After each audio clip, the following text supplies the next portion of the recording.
ഇന്നൽ ഇസ്സത ലില്ലാഹി ജമീഅ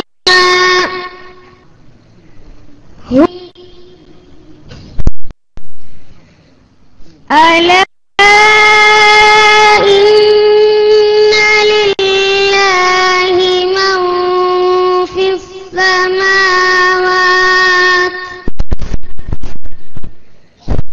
من في السماوات ومن في الأرض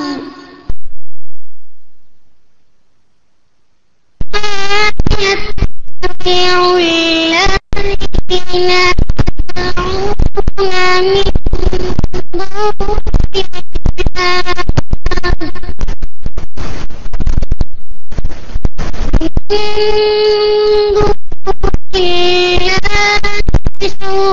شركاء إن يتبعون إلا الظن هم إلا يخرصون. صدق الله العظيم. السلام عليكم.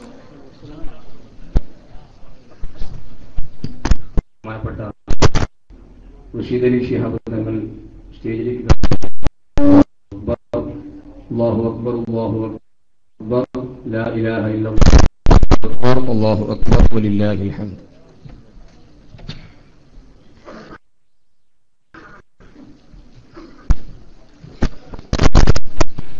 അസ്സലാമു അലൈക്കും വറഹ്മത്തുള്ളാഹി വബറകാതുഹു. ബിസ്മില്ലാഹിർ റഹ്മാനിർ റഹീം. അൽഹംദുലില്ലാഹി റബ്ബിൽ ആലമീൻ. اللهم صل على رسولك سيدنا محمد عبدك ورسولك النبي الأمي وعلى آله وصحبه وسلم. ഏറ്റവും ബഹുമാനാദരവുകൾ നിറഞ്ഞ സാദാത്തുമാരെ, പ്രിയപ്പെട്ട പണ്ഡിതന്മാരെ, ദാൽഹുദയുടെ നേതാക്കളെ, പ്രവർത്തകരെ, മുതഅല്ലിം സുഹൃത്തുക്കളെ, കുതുബ് സമാൻ തങ്ങളോടുള്ള സ്നേഹം കൊണ്ട് ഈ മഹത്തായ വേദിയിൽ പങ്കെടുക്കാൻ കടന്നുവന്ന എന്റെ പ്രിയപ്പെട്ട മാന്യ സഹോദരങ്ങളെ, സഹോദരിമാരെ, അല്ലാഹു സുബ്ഹാനഹു വ തആല നമ്മുടെ ഈ ഒത്തുകൂടൽ അവന് പൊരുത്തപ്പെടുന്ന സൽക്കർമ്മങ്ങളെ കൂട്ടത്തിൽ ഉൾപ്പെടുത്തുമാറാവട്ടെ.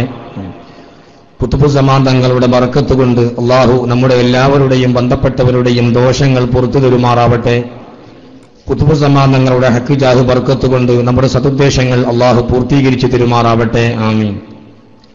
ഈ മഹത്തായ വേദിക്കും സദസ്സിനും സ്വാഗതം പറയുക എന്നതാണ് എന്റെ കർത്തവ്യം. അള്ളാഹുവിന്റെ മഹത്തായ അനുഗ്രഹത്താൽ ബഹുമാനപ്പെട്ട ഈ വിശുദ്ധ മഖാമിൽ അന്ത്യവിശ്രമം കൊള്ളുന്ന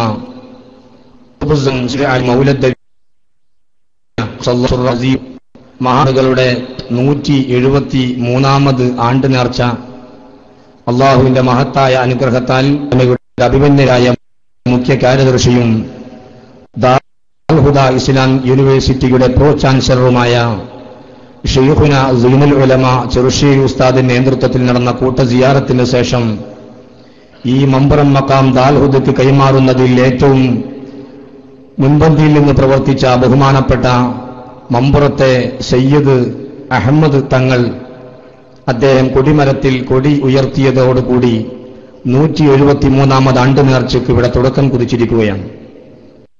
ഇപ്പോൾ ഇവിടെ നടക്കുന്നത് അതിന്റെ ഉദ്ഘാടന മഹാസമ്മേളനമാണ്. ഇവിടെ ബഹുമാനപ്പെട്ട ദാൽഹുദയുടെ പ്രസിഡന്റായിരുന്ന, മുസ്ലിം ഉമ്മത്തിന്റെ നേതാവായിരുന്ന മർഹൂം പാണക്കാട് സയ്യിദ് ഉമർ അലി ശിഹാബ് തങ്ങളുടെ മകൻ, പ്രിയങ്കരനായ പാണക്കാട് സയ്യിദ് റഷീദ് അലി ശിഹാബ് തങ്ങൾ ഈ മഹത്തായ സമ്മേളനം ഉദ്ഘാടനം ചെയ്യാൻ ഇവിടെ എത്തിയിട്ടുണ്ട്. തുടർന്ന് പണ്ഡിതന്മാരുടെയും സദാത്തുമാരുടെയും ഒക്കെ പ്രഭാഷണങ്ങൾ ഇവിടെ നടക്കാൻ പോവുകയാണ്. എന്റെ സ്വാഗത പ്രസംഗം ഞാൻ പരത്തി പറയാൻ ആഗ്രഹിക്കുന്നില്ല. അള്ളാഹുവിന്റെ മഹത്തായ അനുഗ്രഹത്താൽ നാമൊക്കെ ഒരുമിച്ച് കൂടിയിട്ടുള്ളത്, നാമൊക്കെ ഇരുന്നു കൊണ്ടിരിക്കുന്നത്, അല്ലെങ്കിൽ ഈ പരിസരത്ത് അടിച്ചുകൂടിയത് ഒരേ ഒരു മഹാനുഭാവന്റെ ആ മഹാനോടുള്ള സ്നേഹം പ്രകടിപ്പിച്ചുകൊണ്ടെന്ന് മാത്രമാണ്. ഇവിടെ വിശ്രമിക്കുന്നത് അള്ളാഹുവിന്റെ കുത്തുബാണ്. ഇവിടെ അന്ത്യവിശ്രമം കൊള്ളുന്ന അള്ളാഹുവിന്റെ ഔലിയാക്കളിൽ ഉയർന്ന പദവി നേടിയ കുത്തുബീങ്ങളിൽപ്പെട്ട കുത്തുബാണ്. ഖുതുബ് ഗൗസ് എന്നൊക്കെ പറഞ്ഞാൽ വലിയ സ്ഥാനമുള്ള ഔലിയാക്കളെ ഡിഗ്രികളെ കൂട്ടത്തിൽ വലിയ ഡിഗ്രിയാണത്. അഖ്താബ്, നുജബാഗ്, നുഖബാഗ്, ഔതാദ്, അബ്ദാല് തുടങ്ങി നിരവധി വലിയ വലിയ പദവികൾ അള്ളാഹുവിന്റെ ഔലിയാക്കൾക്കുണ്ടെന്ന് മഹാന്മാർ നമ്മെ പഠിപ്പിച്ചു തന്ന പദവിയാണ് ഖുതുബ് എന്ന് പറയുന്ന പദവി.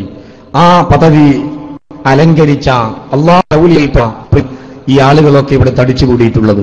നമുക്കറിയാം, ഇന്ന് അസറിന്റെ ശേഷം നടന്ന കൂട്ടസിയാറത്തിലും കൊടികയറ്റത്തിലുമൊക്കെ വർഷങ്ങളായി ശേഷം വരുന്ന നേരത്തെ ചോദിക്കും, ഇന്ന് അസറിന്റെ ശേഷമുണ്ടായ ജനബാഹുല്യം നമ്മളൊക്കെ കണക്കൂട്ടിയതിലേറെ ഖുതുബ് സമാന്തങ്ങളോടുള്ള സ്നേഹം കൊണ്ടെന്ന് മാത്രമാണത്.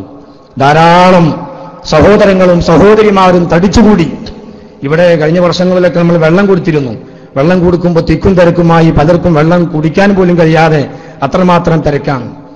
അപ്പോൾ വെള്ളം മാറ്റിയിട്ട് ചീയാക്കി നോക്കി.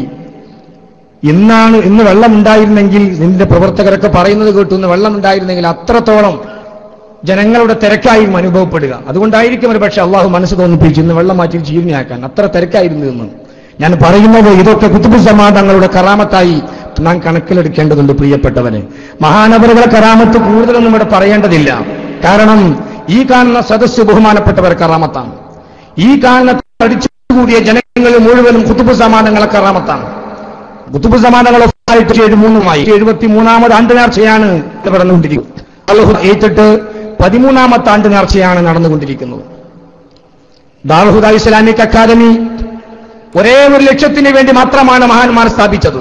ഷെയ്ഖുന ബഷീർ ഉസ്താദും ഷെയ്ഖുന സിഎച്ച് ഉസ്താദും ബഹുവന്യരായ ഡോക്ടർ ഇ ബാപ്പുട്ടി ഹാജിയും ഇഖ്ലാസിന്റെ നിറകുടങ്ങളായ മഹാന്മാർ സ്ഥാപിച്ചത് അള്ളാഹുവിന്റെ ദീൻ ദഅവത്ത് ചെയ്യണമെന്ന ഒരേ ഒരു ലക്ഷ്യത്തിന് മാത്രമാണ്. ആ ലക്ഷ്യമായി ദാൽഹുദ മുന്നോട്ട് പോവുകയും അതിന്റെ 1ാം സന്നദ്ധാന മഹാസമ്മേളനം 1998 നടക്കുകയും ചെയ്തപ്പോൾ 1ാമത്തെ ബാച്ച് പുറത്തിറങ്ങിയതോടുകൂടി ദാൽഹുദയുടെ വെളിപ്പാടകളെ സ്ഥിതി ചെയ്യുന്ന ഖുതുബ് സമാദങ്ങളെ കറാമത്ത് പ്രത്യക്ഷപ്പെടുന്നു. ഖുതുബ് സമാദങ്ങൾ ദാൽഹുദക്ക് ആ പരിശുദ്ധ മക്കാമിനെ ഏൽപ്പിച്ചു കൊടുക്കുന്നു. എന്റെ പ്രിയപ്പെട്ട സഹോദരങ്ങളെ, നാം രണ്ടും കൂട്ടി വായിക്കണം. 98 1ാം സന്നദ്ധാനം, 99 നവംബർ 27 മക്കാം ബഹുമാനപ്പെട്ട ദാൽഹുദയെ അതിന്റെ മഹാന്മാരായ ജിഫിരി കുടുംബം സന്തോഷത്തോടെ കൈമാറുന്നു. ഇവിടെ ദഅവത്തിന്റെ പരസ്പരമുള്ള നേതൃത്വമാണ് നമുക്ക് വായിക്കാൻ കഴിയുന്നത്. ഇതുപോലെ ഇന്ന് 2011 നവംബർ 27 ഇതുപോലെ 1999 നവംബർ 27 ഒരു വെള്ളിയാഴ്ച ജുമഅക്ക് ശേഷം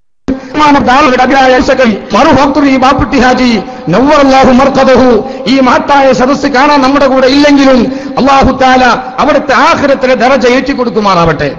മഹാനുഭാവൻ ഈ കാണുന്ന നമ്മുടെ മമ്പുറത്തെ വലിയ ജുമഅത്ത് പള്ളി, ആ ജുമഅത്ത് പള്ളിയിൽ ജുമഅക്ക് ശേഷം ഈ മമ്പുറത്തുകാരെയും സിയാറത്തിന് വന്ന ആളുകളൊക്കെ സാക്ഷി നിർത്തിക്കൊണ്ട് ബഹുമാനപ്പെട്ട ജിഫിരി കുടുംബത്തിലെ പ്രധാനപ്പെട്ട മെമ്പർ അബ്ദുറഹ്മാൻ ജിഫിരി തങ്ങൾ ഈ മക്കാമിന്റെ പരിശുദ്ധമായ മക്കാമിന്റെ ചാവി ബഹുമാനപ്പെട്ട ഡോക്ടർ ഇ ബാപ്പുട്ടി ഹാജിന്റെ കയ്യിലേക്ക് ജുമഅക്ക് ശേഷം തക്ബീർ ധ്വനികൾ മുഴക്കി അത് ഏൽപ്പിക്കുകയും വലിയൊരു ജനബാഹുല്യം ബാപ്പുട്ടി ഹാജി മുൻനിരയിൽ, ജിഫിരി കുടുംബം മുൻനിരയിൽ നിന്ന് മക്കാമിന്റെ ചാവി ഉപയോഗിച്ച് വെള്ളിയാഴ്ച ജുമഅക്ക് ശേഷം ഈ മക്കാമ് തുറക്കുകയും ചെയ്തത് ഇതുപോലെ ഒരു നവംബർ 27 വെള്ളിയാഴ്ചയായിരുന്നു എന്ന് നമ്മൾ മനസ്സിലാക്കേണ്ടതുണ്ട്.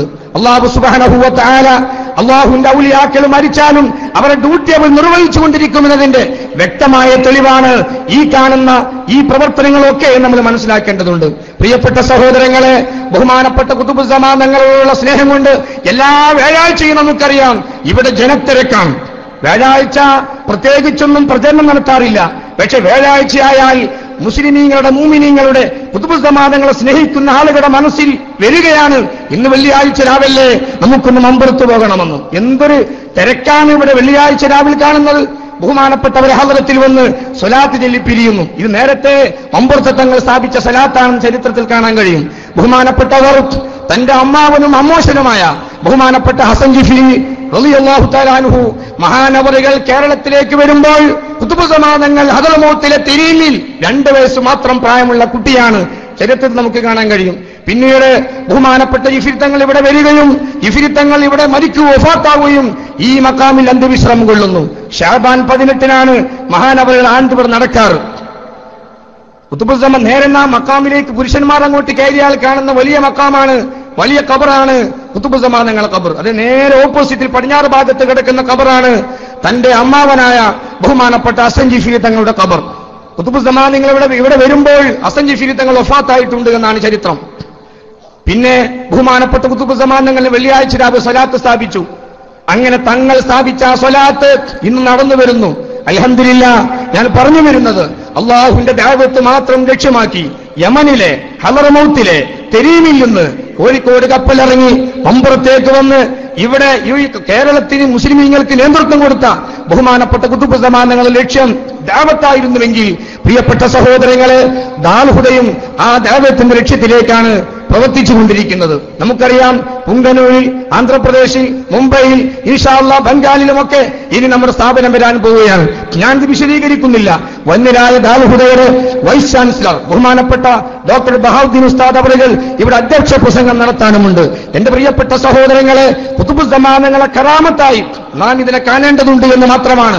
ഔലിയാക്കൾ മരണപ്പെട്ടാലും അവരെ കറാമത്ത് മുറിയുകയില്ല എന്നതിന് വ്യക്തമായ തെളിവാണ് ഈ കാണുന്ന ജനങ്ങളുടെ ബഹുമാനപ്പെട്ട മുഅ്മിനീങ്ങളുടെ സദസ്സ് എന്ന് വ്യക്തമായി ഒന്നുകൂടി പറയാൻ ഞാൻ ആഗ്രഹിക്കുകയാണ്. ഞാൻ എന്റെ വിഷയത്തിലേക്ക് കടന്നു വരുന്നു. ബഹുമാനപ്പെട്ട ദാറുൽ ഹുദ ഇവിടെ ഈ മക്കാമിൽ നിന്ന് കിട്ടുന്ന പണം ഉപയോഗിച്ച് ഈ ഒരുപാട് കാര്യങ്ങൾ ചെയ്തുകൊണ്ടിരിക്കുന്നുണ്ട്. ഇവിടെ തന്നെ മക്കാമിന്റെ കീഴിൽ തന്നെ നിരവധി പള്ളികളുണ്ട്, മദ്രസകളുണ്ട്, മമ്പുറത്തെ പാവപ്പെട്ടവർക്ക് സഹായിച്ചുകൊണ്ടിരിക്കുന്നുണ്ട്. അതൊക്കെ ഇൻഷാ അല്ലാഹ് വ്യക്തമായി അതൊക്കെ ഇവിടെ ശനിയാഴ്ച നടക്കുന്ന ഐതിഹാസികമായ ദിക്ർ മഹാസമ്മേളനം മക്ക ബഹുമാനപ്പെട്ടവർ ഹദ്റത്തിൽ നടക്കാൻ പോകുന്നുണ്ട്. ആ സമ്മേളനത്തിൽ വെച്ച് ദാൽഹുദയുടെ സെക്രട്ടറി ബഹുമാനപ്പെട്ട ഷാഫി ഹാജി അവറുകൾ വിശദീകരിക്കുന്നതായിരിക്കുമെന്നുകൂടി ഞാൻ ഓർമ്മപ്പെടുത്തുകയാണ്. ഞാൻ എന്റെ വിഷയത്തിലേക്ക് വരുന്നു. ധാരാളം ആളുകൾ ദുആ ചെയ്യാൻ വേണ്ടി ഇങ്ങനെ പറഞ്ഞുകൊണ്ടിരിക്കുന്നുണ്ട്. ദിവസേന മക്കാമിൽ വന്നുകൊണ്ട് ആളുകൾ ബഹുമാനപ്പെട്ടവരെ തവസ്സുലാക്കി ഇസ്തിഗാസ ചെയ്ത് ദുആ ചെയ്തുകൊണ്ടിരിക്കുന്നുണ്ട്. എന്നാൽ ബഹുമാനപ്പെട്ട ഖുതുബുസ്സമാൻ തങ്ങളെ ഹദ്റത്തിൽ വരുന്ന ആളുകൾക്ക് വേണ്ടിയൊക്കെ നമ്മൾ ദാൽഹുദയിൽ വെച്ച് തിങ്കളാഴ്ച ദ്വാരിക്കാറുണ്ട്. അഥവാ ഇവിടെ 10 പൈസ ഇടുന്നുണ്ടെങ്കിൽ അത് ദാൽഹുദയുമായി ബന്ധമുണ്ടായതുകൊണ്ട് അല്ലാഹു മൻസുർന ശേഷം നടത്തിക്കൊണ്ടിരിക്കുന്നു എന്ന സന്തോഷകരമായ അവസ്ഥ കൂടി എന്റെ പ്രിയപ്പെട്ടവരെ ഉണർത്തുവാൻ ഞാൻ ആഗ്രഹിക്കുകയാണ്. ഇൻഷാ അല്ലാഹ് ഇന്നിവിടെ തുടങ്ങുന്ന ഉദ്ഘാടന സമ്മേളനം ഇന്ന് തുടങ്ങിക്കഴിഞ്ഞാൽ ഈ പരിപാടി അവസാനിക്കുന്നത് അടുത്ത ഞായറാഴ്ച 2 മണിക്ക് നടക്കുന്ന മക്കാ മജ്ലിസിൽ വെച്ച് നടക്കുന്ന മഹത്തായ മൗലിദ് പാരായണം ഖത്തം ദുആയോടുകൂടിയാണ് സമാപിക്കുന്നത്. നാളെ മഗ്രിബിന് ശേഷം ബഹുമാനപ്പെട്ട മുസ്തഫ ഹക്കോട് ഹുദവിയുടെ പ്രഭാഷണമാണ് നടക്കാനിരിക്കുന്നത്. മുനവ്വർ അലി ശിഹാബ് തങ്ങൾ ഉദ്ഘാടനം ചെയ്യുന്ന നാളത്തെ പരിപാടിയിൽ മുഖ്യപ്രഭാഷണം നടത്തുന്നത് മുസ്തഫ ഹക്കോട് ഹുദവിയാണ്. നവംബർ 29 ചൊവ്വ ബഷീർ അലി ശിഹാബ് തങ്ങൾ ഉദ്ഘാടനം ചെയ്യുന്ന മഹത്തായ വേദിയിൽ മുസ്തഫ ഹക്കോട് തന്നെ പ്രഭാഷണം നടത്തുന്നതാണ്. നവംബർ 30 തീയതി സയ്യിദ് ഹമീദ് അലി ശിഹാബ് തങ്ങൾ ഉദ്ഘാടനം ചെയ്യുന്ന മഹത്തായ പരിപാടിയിൽ സമസ്ത കേരള സുന്നി സ്റ്റുഡന്റ് ഫെഡറേഷന്റെ സംസ്ഥാന ജനറൽ സെക്രട്ടറി ഓണംപള്ളി മുഹമ്മദ് ഫൈസി വിഷയം അവതരിപ്പിച്ചുകൊണ്ട് സംസാരിക്കുന്നതാണ്. വ്യാഴാഴ്ച സലാത്താണ് എല്ലാ വ്യാഴ്ചയും നടക്കുന്നത് പോലെ. പക്ഷേ നേർച്ചയാകുമ്പോൾ ഈ സലാത്തിന് ദുആക്ക് നേതൃത്വം കൊടുക്കുന്നത് ബഹുമാനപ്പെട്ട കോഴിക്കോട് ഖാദി സയ്യിദ് മുഹമ്മദ് കോയ തങ്ങൾ ജമലുല്ലയിലാണ് വ്യാഴാഴ്ചത്തെ ദുആക്ക് പ്രത്യേകമായി നേതൃത്വം നൽകുന്നത്. വെള്ളിയാഴ്ച ബഹുമാനപ്പെട്ട സയ്യിദ് സാദിഖ് അലി ശിഹാബ് തങ്ങൾ ഉദ്ഘാടനം ചെയ്യുന്ന സദസ്സിൽ മഅ്മുൻ ഹുദവി വണ്ടൂരാണ് മുഖ്യപ്രഭാഷണം നടത്തുന്നത്. ഡിസംബർ 3 തീയതി ശനിയാഴ്ച ദിക്ർ ദുആ മജ്ലിസാണ്. ബഹുമാനപ്പെട്ട അബ്ദുസ്സമദ് ബൊക്കൂട്ടൂർ സാഹിബ് ഖുതുബുസ്സമാൻ തങ്ങൾ അനുസ്മരണ പ്രഭാഷണം നടത്തും. അതിനുശേഷം അത്തിപ്പറ്റ ഉസ്താദ് അവറുകൾ, ബഹുമാനപ്പെട്ട വാവാട് കുഞ്ഞിക്കോയ മുസ്ലിയാർ അവറുകൾ തുടങ്ങി ഒട്ടനവധി പണ്ഡിതന്മാരും സാദാത്തുമാരും സാലിഹീങ്ങളും സൂഫിയാക്കളും ഔലിയാക്കളും മുതഅല്ലിമീങ്ങളും ആലിമീങ്ങളും ഒക്കെ അണിനിരക്കുന്ന ഏറ്റവും മഹത്തായ ഒരു സദസ്സാണ് ശനിയാഴ്ച നടക്കാൻ പോകുന്നത്. ശനിയാഴ്ചയ്ക്ക് വേറെ ഒരു പ്രത്യേകത ഉണ്ട്. ശനിയാഴ്ച മുഹറം 7 ഇന്ന് ഒന്നായിട്ട് ഖാദിമാരോട് ഒപ്പിച്ചു എന്ന് വിവരം കിട്ടിയ അടിസ്ഥാനത്തിൽ ശനിയാഴ്ച മുഹറം 7. അതുപോലെ ഒരു ശനിയാഴ്ച മുഹറം 7 തന്നെയാണ് തങ്ങൾ വഫാത്തായതും. 2 മുത്ത് വന്നിരിക്കുന്നു. മുഹറം 7 ശനിയാണ്. അതുപോലെ മുഹറം 7 ശനിയാഴ്ച തന്നെയാണ് ഖുതുബുസ്സമാൻ തങ്ങൾ വഫാത്തായത് എന്ന് മക്കാമിന്റെ ബോർഡിൽ തന്നെ എഴുതി വെച്ചതായി നമുക്ക് കാണാൻ കഴിയും. അപ്പോൾ ഏറ്റവും മഹത്തായ ഒരു ദിക്റിന്റെ സദസ്സാണ്. ബഹുമാനപ്പെട്ട ഒരു ആണ്ടിന്റെ യഥാർത്ഥ തീയതിയുമാണ് ശനിയാഴ്ച ദിവസം. ഞായറാഴ്ച ഇൻഷാ അല്ലാഹ് ശനിയാഴ്ച ദിവസം നടക്കുന്ന ദിക്ർ ദുആ സമ്മേളനത്തിൽ നിങ്ങളൊക്കെ ക്ഷണിക്കുന്നു. അതോടൊപ്പം ഞായറാഴ്ച 9:30 ബഹുമാനപ്പെട്ട പാണക്കാട് സയ്യിദ് ഹൈദർ അലി ശിഹാബ് തങ്ങൾ, സമസ്തയുടെ അഭിവന്ദനായ ഉപാധ്യക്ഷൻ, ദാൽഹുദ യൂണിവേഴ്സിറ്റിയുടെ ചാൻസലർ ബഹുമാനപ്പെട്ട പാണക്കാട് സയ്യിദ് ഹൈദർ അലി ശിഹാബ് തങ്ങൾ അന്നദാനത്തിന്റെ ഉദ്ഘാടനം നിർവഹിക്കും. 9:30 മുതൽ 2 മണി വരെ അന്നദാനമാണ്. 2 മണിക്ക് തന്നെ, മുമ്പൊക്കെ അസറിന് ശേഷമായിരുന്നു ദുആ മജ്ലിസ് സമാപനം നടത്തിയത്. പക്ഷേ അസറിന് ശേഷം മഗ്‌രിബാവുമ്പോഴേക്ക് പിരിയാൻ ജനങ്ങൾക്ക് ബുദ്ധിമുട്ടായതുകൊണ്ട് 2 മണിക്ക് തന്നെ ദിക്റിന്റെ മജ്ലിസ് ആരംഭിക്കുന്നു, ദുആ മജ്ലിസ് ആരംഭിക്കുന്നു. അങ്ങനെ 2 മണിക്കാണ് സമാപന പരിപാടി എന്നുകൂടി ഓർമ്മപ്പെടുത്തുന്നു. എല്ലാ പരിപാടികളിലേക്കും എല്ലാവരുടെയും മഹനീയ സാന്നിധ്യം ഉണ്ടായിരിക്കുമെന്ന് സാന്ദർഭികമായി ഉണർത്തുകയാണ്.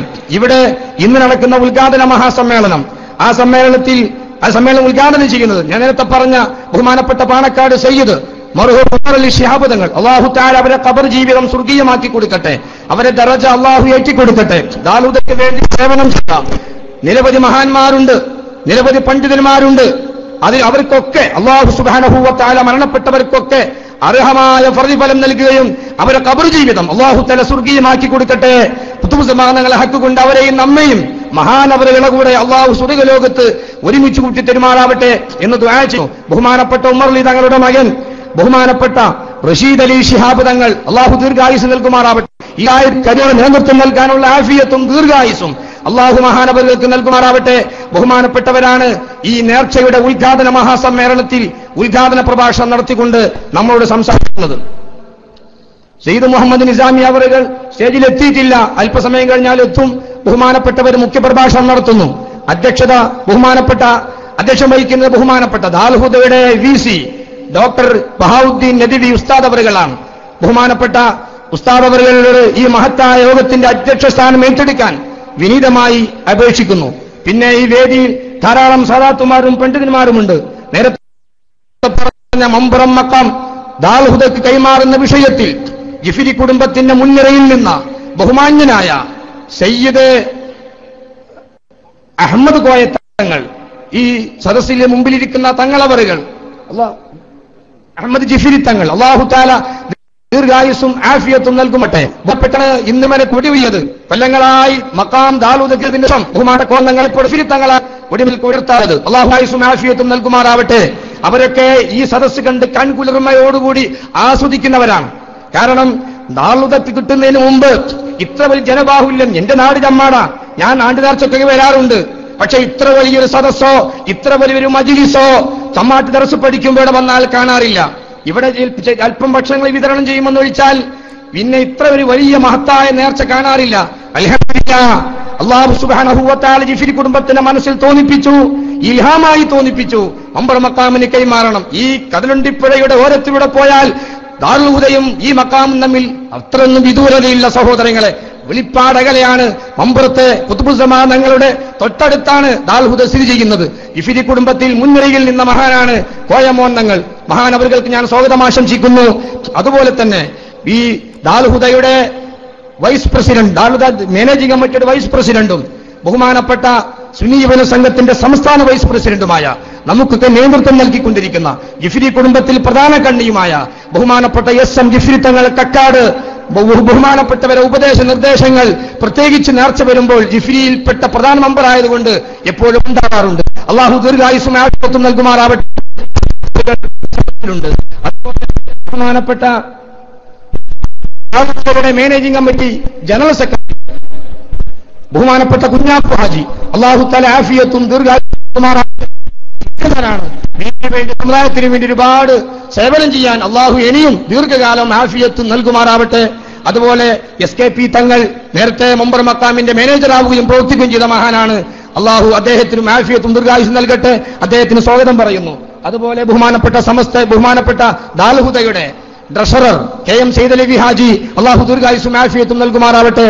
മഹാനവറുകൾക്കും സ്വാഗതം പറയുന്നു. അതുപോലെ ഈ മമ്പുറത്തെ പള്ളിയുടെ ഖത്തീബായ ബഹുമാനപ്പെട്ട അബ്ദുള്ള കോയ തങ്ങൾ, അദ്ദേഹത്തിനും സ്വാഗതം പറയുന്നു. അല്ലാഹു ആഫിയത്തും ദീർഘായുസ്സും നൽകുമാറാവട്ടെ. അതുപോലെ ദാൽഹുദയിലെ മറ്റു ഉസ്താദുമാർ, വിദ്യാർത്ഥികൾ, ഇവിടെ സേവനം ചെയ്തുകൊണ്ടിരിക്കുന്ന മമ്പുറത്തെ നല്ലവരായ നാട്ടുകാർ, അവരൊക്കെ നേർച്ച തുടങ്ങിയാൽ പിന്നെ കഴിയുന്നതുവരെ ഊണുമുറക്കുമില്ലാതെ പ്രവർത്തിക്കുന്ന ധാരാളം ചെറുപ്പക്കാരി മഹല്ലത്തിലുണ്ട്. അല്ലാഹുവേ, തങ്ങപ്പാപ്പാന്റെ ബർക്കത്ത് കൊണ്ട് അവരുടെ ജീവിതത്തിൽ ഖൈറും ബർക്കത്തും ഏറ്റിക്കൊടുക്കണേ തമ്പുരാനെ. അതുപോലെ ഇതിനുവേണ്ടി പ്രവർത്തിക്കുന്ന മുഴുവൻ പ്രവർത്തകരും വിശിഷ്യ ഇവിടുത്തെ പോലീസ് ഉദ്യോഗസ്ഥന്മാർ തുടങ്ങി എല്ലാവർക്കും സ്വാഗതം ആശംസിക്കുന്നു. അല്ലാഹു തആല നമ്മുടെ ഈ ഒത്തുകൂടൽ അവന് പൊരുത്തപ്പെട്ട അമലാക്കി, ബഹുമാനപ്പെട്ടവരെ മദതും ബഹുമാനപ്പെട്ടവരെ തിരുനോട്ടമുള്ള സദസ്സാക്കി അല്ലാഹു തആല ഇതിനെ കബൂൽ ചെയ്യുമാറാവട്ടെ എന്ന് ദുആ ചെയ്തുകൊണ്ട് ഞാൻ എന്റെ വാക്കുകൾ അവസാനിപ്പിക്കുകയാണ്. ഈ മഹത്തായ സമ്മേളനം ഉദ്ഘാടനം ചെയ്യാൻ ബഹുവന്യരായ സയ്യിദ് ശിഹാബ് തങ്ങൾ അവരുകളെ ആദരവോടെ ക്ഷണിച്ചുകൊണ്ട് ഞാൻ എന്റെ വാക്കുകൾ അവസാനിപ്പിക്കുന്നു. അസ്സലാമു അലൈക്കും വറഹ്മത്തുള്ളാഹി.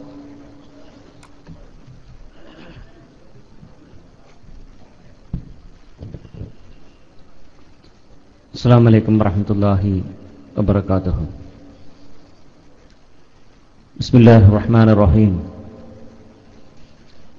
അൽഹംദുലില്ലാഹി റബ്ബിൽ ആലമീൻ. അസ്സലാത്തു വസ്സലാമു അലാ റസൂലിൽ മുർസലീൻ വഅലാ ആലിഹി വഅസ്ഹാബിഹി അജ്മഈൻ. ബഹുമാനനായ അധ്യക്ഷൻ അവറുകളെ, വേദി സന്നിഹിതരായ എസ് എം ജിഫ്രി തങ്ങൾ, സയ്യിദ് അഹമ്മദ് ജിഫ്രി തങ്ങൾ, മറ്റു സാദാത്യങ്ങളെ, പണ്ഡിതരെ, സഹോദരന്മാരെ, വിദ്യാർത്ഥികളെ, ഇന്ന് നാം ഇവിടെ സംഗമിച്ചിരിക്കുന്നത് തന്നെ കുത്തുബുസമാൻ സയ്യിദ് അലവി മൗലദ്വി ഖദ്ദസല്ലാഹു സിറഹുൽ അസീസ് തങ്ങളുടെ 173-ാം ആണ്ട് നേർച്ചയുടെ പൊതുസമ്മേളന വേദിയിലാണ് സംഗമിച്ചിരിക്കുന്നത്. ഈ സംഗമം ഒരു സ്വാലിഹായ അമലായി അള്ളാഹു നമ്മിൽ നിന്ന് സ്വീകരിച്ച് അർഹമായ പ്രതിഫലം അള്ളാഹു നമുക്ക് എല്ലാവർക്കും നൽകുമാറാവട്ടെ. ഖുത്ബുസമാൻ തങ്ങൾ യമനിലെ ഹദർമൗത്തിൽ നിന്ന് കേരളത്തിലെ മമ്പറത്ത് വന്നത് ദീനി പ്രബോധന ചെയ്യാൻ വേണ്ടിയാണ്, ദീനി പ്രബോധനത്തിന് വേണ്ടിയാണ് നമ്മുടെ നാട്ടിൽ ഇവിടെ അന്ത്യവിഷമം കൊള്ളുന്ന ഈ മക്ബറയുടെ സംരക്ഷണ ചുമതല ഏറ്റെടുത്തുള്ളതും ദാറുൽ-ഹുദ ഇസ്ലാമിക് യൂണിവേഴ്സിറ്റിയുടെ കീഴിലാണ് ഇതിന്റെ ചുമതല നടന്നു പോകുന്നത്. ഈ സ്ഥാപനത്തിന്റെയും ദൗത്യവും അതുതന്നെയാണ്.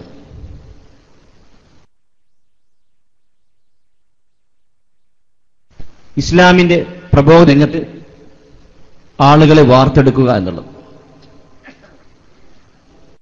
സൗഹാർദ്ദത്തോടുകൂടി, ശാന്തിയോടും സമാധാനത്തോടും കൂടി നമ്മുടെ നാടുകളിൽ ജീവിക്കുന്നതിന് പ്രത്യേക കാരണം തന്നെ ഇവിടെ അന്ത്യവിഷമം കൊള്ളുന്ന ഖുത്ബുസ്സമാൻ തങ്ങളുടെ ഒരേ കറാമത്ത് കൊണ്ടാണ് നമുക്കത് സാധിക്കുന്നത്. മറ്റുള്ള എല്ലാ സ്ഥലത്തും പല സ്ഥലങ്ങളിലും സാഹോദര്യത്തിന് കോട്ടം തെറ്റുന്ന പ്രവർത്തനങ്ങൾ നടക്കുമ്പോൾ നമുക്ക് സമാധാനത്തോടുകൂടിയും ശാന്തിയോടുകൂടിയുള്ള അന്തരീക്ഷം നമുക്കിവിടെ സംജാതമാകുന്നത് മഹാനവറുകളുടെ കറാമത്ത് കൊണ്ട് മാത്രമാണ്. ഇന്ന് പ്രബോധന രംഗത്തേക്ക് നമ്മുടെ ഇടയിലുള്ള ആളുകൾ ഇറങ്ങിത്തിരിക്കേണ്ടത് അനിവാര്യമായ കൂടുതൽ പ്രാധാന്യം അറിയിച്ചുകൊണ്ട് അതിന് ഇറങ്ങിത്തിരിക്കേണ്ട അനിവാര്യമാണ് എന്നുള്ളതാണ്. കാരണം ഈ കാലഘട്ടം, ഈ വർത്തമാന യുഗം അധാർമിക, അസാംസ്കാരിക, അനാചാര, അനാശാസ്യ പ്രവർത്തനങ്ങൾ കൊണ്ട് സമൂഹം കലുഷിതമായ ഒരു അന്തരീക്ഷത്തിലൂടെയാണ് സമൂഹം നീങ്ങിക്കൊണ്ടിരിക്കുന്നത്. അത്തരം തെറ്റുകൾ ധർമ്മത്തിൽ നിന്ന് വ്യതിചലിച്ചുകൊണ്ട് നമ്മുടെ സമൂഹം ജീവിക്കുമ്പോൾ അത്തരം തെറ്റുകളിൽ അകപ്പെടുന്നത് തന്നെ അതിൽ ഏറ്റവും കൂടുതൽ മുസ്ലിം സമുദായത്തിലെ ആളുകളാണ് ഇത്തരം തെറ്റുകൾ അകപ്പെടുന്നത്. അവരെ ബോധവൽക്കരിച്ചുകൊണ്ട് ദീനിന്റെ പ്രഭ ചൊരിഞ്ഞുകൊണ്ട്, ദീനി വിജ്ഞാനം നൽകിക്കൊണ്ട്, ശരിയായ ഇസ്ലാമിന്റെ മാതാവിലൂടെ ജീവിക്കാൻ അവരെ ബോധവൽക്കരിക്കാൻ നമ്മുടെ സന്താനങ്ങളെ പാകപ്പെടുത്തിയെടുക്കണം. ധർമ്മച്യുതി അല്ലെങ്കിൽ അനാചാരം, അനാശാസ്യം, മദ്യവും മയക്കുമരുന്നിന് അടിമപ്പെട്ടുകൊണ്ടാണ് ഇന്നത്തെ വളർന്നു വരുന്ന ഈ യുവതലമുറ ഇന്ന് ഏറ്റവും കൂടുതൽ തെറ്റിലേക്ക് മുസ്ലിം സമുദായം അകപ്പെട്ടു പോകുന്നു. ഇത് എടുത്തു പറയാൻ വേറൊരു കാരണം കൂടിയുണ്ട്. റമദാൻ മാസത്തിൽ Cochin university of science and ടെക്നോളജിയിൽ ഒരു ഖുർആൻ ക്ലാസ്സിൽ പങ്കെടുക്കാൻ എനിക്കൊരു അവസരം കിട്ടിയിരുന്നു. അതിൽ മലയാളികൾക്ക് വേണ്ടിയുള്ള ഖുർആൻ ക്ലാസ് നടക്കുന്നുണ്ട്. അതേപോലെ തന്നെ ഹിന്ദി സംസാരിക്കുന്ന മറ്റുള്ള പ്രദേശങ്ങളിലെ ബംഗാൾ, അതുപോലെ ബീഹാർ ഏരിയകളിൽ താമസിക്കുന്ന കുട്ടികൾക്ക് അവർക്കുള്ള ഖുർആൻ ക്ലാസും 2 ക്ലാസ് നടക്കുന്നുണ്ട്. ഈ 2 ക്ലാസ്സിലും അതോടൊപ്പം തന്നെ വിദ്യാർത്ഥികൾക്കുള്ള ഒരു ക്ലാസ്സിൽ വേറെയും ഒരേ ദിവസം തന്നെ 3 പരിപാടിയിൽ യൂണിവേഴ്സിറ്റിയിൽ പങ്കെടുത്തു.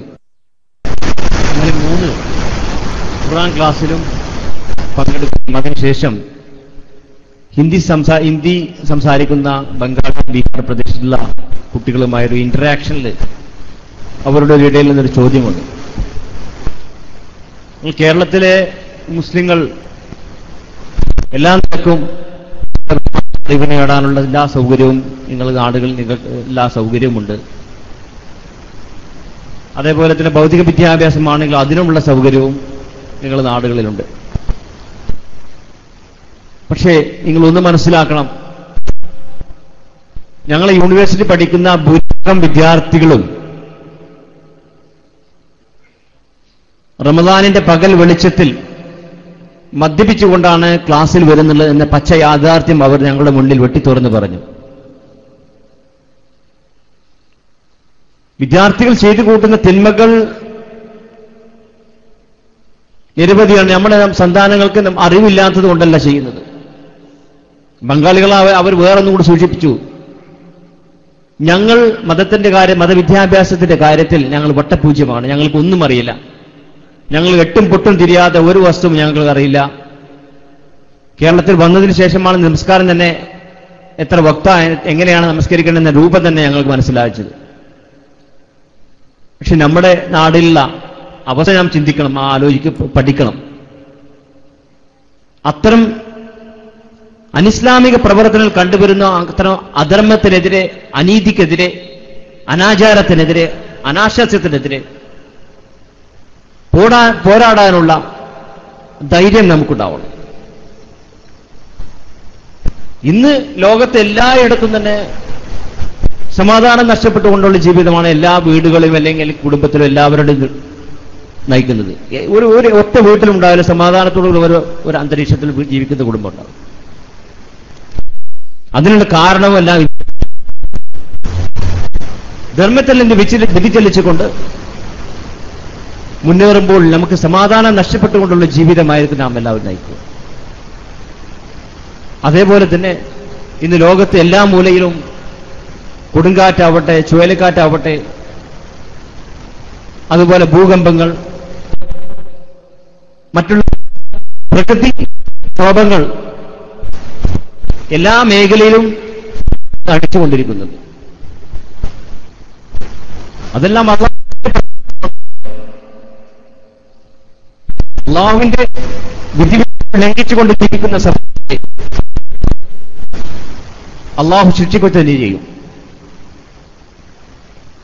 ആയതിനാൽ ഈ സന്ദർഭത്തിൽ നിങ്ങളോട് സൂചിപ്പിക്കാനുള്ളത്, നമ്മുടെ നാടുകളിൽ, നമ്മുടെ മഹല്ലത്തുകളിൽ നമ്മുടെ സ്വന്തം ജീവിതം വിശുദ്ധമാക്കിക്കൊണ്ട് ഇസ്ലാമിന്റെ ചുറ്റുപാടിലൂടെ നാം ഇത്തരം സദസ്സുകളിൽ നേടുന്ന വിജ്ഞാന വിത്തുകൾ സ്വന്തം ജീവിതത്തിൽ പ്രാവർത്തികമാക്കിക്കൊണ്ട് ജീവിതം തവണം. പ്രവർത്തനത്തിലൂടെ മാതൃകാപരമായ ജീവിതം നയിച്ചുകൊണ്ട് നമ്മുടെ പ്രവാചകൻ അഷ്റഫുൽ ഖൽഖ് നബി കരീം സല്ലല്ലാഹു അലൈഹി വസല്ലമയുടെ പിൻപറ്റിക്കൊണ്ട് ജീവിക്കുന്ന ഒരു സമൂഹത്തെ വാർത്തെടുക്കാൻ അള്ളാഹു നമുക്ക് ആയുസ്സും ആയുരാരോഗ്യവും തൗഫീക്കും നൽകുമാറാവട്ടെ എന്ന് പ്രാർത്ഥിച്ചുകൊണ്ടും ഈ പരിപാടിയുടെ ഔപചാരികമായ ഉദ്ഘാടന കർമ്മം അള്ളാഹുവിന്റെ നാമത്തിൽ ബിസ്മില്ലാഹിർ റഹ്മാനിർ റഹീം എന്ന് ഉച്ചരിച്ചുകൊണ്ട് ഞാൻ നിർവഹിച്ചതായി പ്രഖ്യാപിക്കുന്നു. വആഖിറു ദഅവാനാ അനിൽ ഹംദുലില്ലാഹി റബ്ബിൽ ആലമീൻ. അസ്സലാമു അലൈക്കും വറഹ്മത്തുള്ളാഹി വബറകാതുഹു.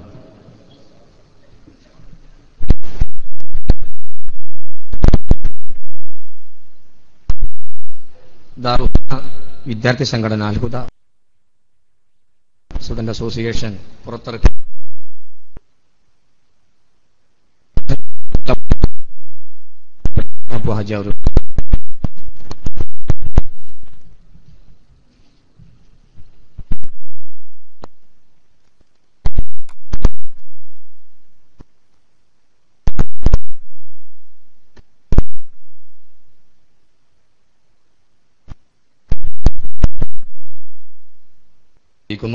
ഈ മഹത്തായ വേദിയിൽ അധ്യക്ഷ പ്രസംഗം നടത്തിക്കൊണ്ട് ബഹുമാനപ്പെട്ട ദാൽഹുദയുടെ VC ബഹാവുദ്ദീൻ ഉസ്താദ് അവറുകൾ സദസ്സിനെ അഭിസംബോധന ചെയ്യുന്നു.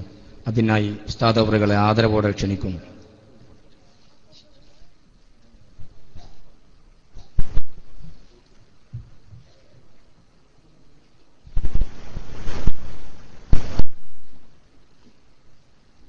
അസ്സലാമു അലൈക്കും വറഹ്മത്തുള്ളാഹി വബറകാതുഹു. ബിസ്മില്ലാഹിർ റഹ്മാനിർ റഹീം. إلى يوم الدين أما بعد فأوصيكم وإياي أولا بتقوى الله. ബഹുമാനായ സാദാത്തുമാരെ, പണ്ഡിതന്മാരെ, ഖുതുബുസ്സമാൻ തങ്ങൾ അവരുടെ മുഹിബ്ബീങ്ങളെ, ദുർഘടവും അപകട നിർഭരവുമായ സമുദ്രയാത്ര ചെയ്ത് അറേബ്യൻ ഉപദ്വീപിന്റെ തെക്കുഭാഗത്തുള്ള യമനിലെ തെരീമിൽ നിന്ന് കോഴിക്കോട്ട് വന്ന് കപ്പലിറങ്ങി മമ്പുറത്ത് താമസമാക്കി കേരളത്തിലെ എന്നല്ല, കേരളത്തിന് പുറത്തുമുള്ള മുസ്ലിമീങ്ങൾക്ക്, ലോകത്തിന്റെ നാനാഭാഗങ്ങളിലുമുള്ള മുസ്ലിമീങ്ങൾക്ക് മാർഗദർശനം ചെയ്ത് തന്റെ മരണശേഷവും സഹസ്രക്കണക്കിന് സത്യവിശ്വാസികളെ തന്റെ ആത്മീയ സാഹചര്യങ്ങളിലേക്ക് വശീകരിച്ച് ജീവിതകാലത്തെന്ന പോലെ തന്നെ മരണാനന്തരവും സമുദായത്തിന്റെ പ്രശ്നങ്ങൾ പരിഹരിച്ച്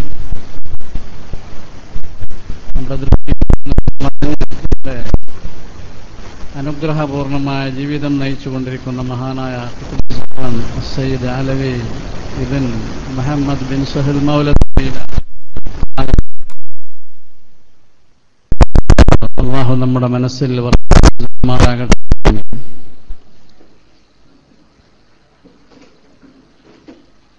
നബി സല്ലല്ലാഹു അലൈഹി വസല്ലമ തങ്ങളുടെ ഹജ്ജത്തുൽ വിദാഇന്റെ സമാപന പ്രഭാഷണത്തിൽ മുന്നിലുണ്ടായിരുന്ന സഹാബികളെ ഉണർത്തി, അല ഫൽ യുബല്ലിഗി ഷാഹിദു മിൻകുമുൽ ഗായിബ് ഫറുബ്ബ മുബല്ലഗിൻ ഔഅ മിൻ സാമിഅ. ഞാനിവിടെ പറഞ്ഞ ഇസ്ലാമിന്റെ സിദ്ധാന്തങ്ങൾ, ശരീഅത്തിന്റെ മൗലികാവകാശങ്ങൾ, അടിസ്ഥാന വിവരങ്ങളൊക്കെ ഇവിടെ സന്നിഹിതരായ ആളുകൾ അസന്നിഹിതരായ ആളുകൾക്ക് എത്തിച്ചു കൊടുക്കട്ടെ എന്ന് മഹാനായ റസൂലുള്ളാഹി സ്വല്ലല്ലാഹു അലൈഹി വസല്ലമ തങ്ങൾ കൽപ്പനാസ്വരത്തിൽ വിളംബരം ചെയ്യുകയുണ്ടായി. ആ കൽപ്പന അനുസരിച്ചുകൊണ്ട് ശിരസ വഹിച്ചുകൊണ്ട് മഹാനായ നബി സല്ലല്ലാഹു അലൈഹി വസല്ലമ തങ്ങളുടെ 1.25 ലക്ഷത്തിലേറെ വരുന്ന സ്വഹാബിമാർ ലോകത്തിന്റെ നാനാഭാഗത്തേക്കും സഞ്ചരിച്ചു. അവർ മാത്രമല്ല, അവരുടെ പിൻതലമുറക്കാരായിരുന്ന താബിഈങ്ങളും താബിഉ താബിഈങ്ങളും അവരുടെ പിന്മുറക്കാരായ ആളുകളുമൊക്കെ, വിശിഷ്യ അഹ്ലു ബൈത്ത് നബി സല്ലല്ലാഹു അലൈഹി വസല്ലമ തങ്ങളുടെ കുടുംബം ഈ ദൗത്യം ശിരസ വഹിക്കുകയും അതിന്റെ ഗൗരവം ഗ്രഹിച്ചുകൊണ്ട് ലോകത്തിന്റെ നാനാഭാഗത്തും ഇസ്ലാമിക ദഅവത്തിന്റെ ദീപശിഖ ഉയർത്തിപ്പിടിച്ച് അവർ സഞ്ചരിക്കുകയും അനുഗ്രഹീതമായ ചരിത്രപ്രസിദ്ധമായ പ്രവർത്തനത്തിൻ്റെ അധ്യായങ്ങൾ അവർ വിരചിക്കുകയുമുണ്ടായി. അതിലൊന്നാണ് മമ്പുറത്തെ തങ്ങൾ എന്ന പേരിൽ നമ്മൾ അഭിസംബോധന ചെയ്യാറുള്ള ഖുത്ബുസ്സമാൻ സയ്യിദ് അലവി മൗലദ്ദവീല തങ്ങളവർകൾ 3/4 നൂറ്റാണ്ട് കാലം ഈ കേരളക്കരയിൽ ജീവിച്ചുകൊണ്ട് കാഴ്ചവെച്ചു.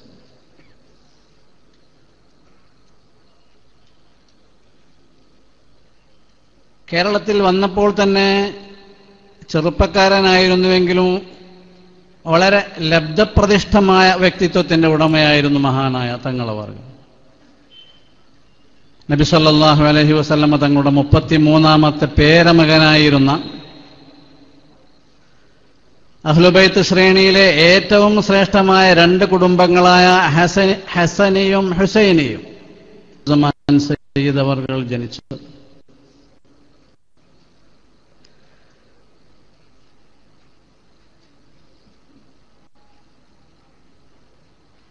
അങ്ങനെ ജന്മപുണ്യത്തിന്റെയും കർമ്മപുണ്യത്തിന്റെയും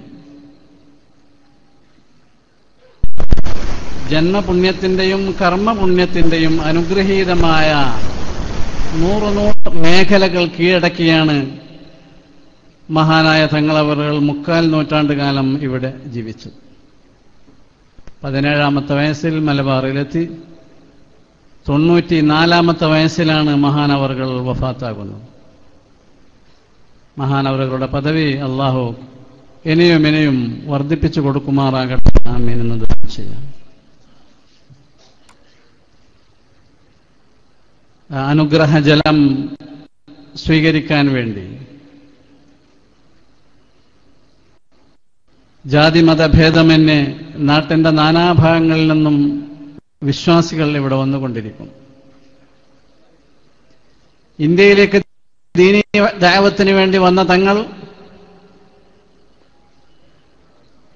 മരണം വരിച്ച ശേഷം ജനങ്ങളെ തന്നിലേക്ക് ആകർഷിച്ചു. ദഅവത്തിന്റെ വിവിധമായ മുഖങ്ങൾ മഹാനവർകൾ കയ്യാളി വന്നു. ദീനിന്റെ ദഅവത്തിന് വേണ്ടി സ്ഥാപിതമായ ദാറുൽ ഹുദ ഇസ്ലാമിക് അക്കാദമിയുടെയും ദാറുൽ ഹുദ ഇസ്ലാമിക് യൂണിവേഴ്സിറ്റിയുടെയും നിയന്ത്രണം കഴിഞ്ഞ ഒരു ദശകമായി മഹാനായ സയ്യിദ് അവർകൾ നിർവഹിച്ചു കൊണ്ടിരിക്കുകയാണ്.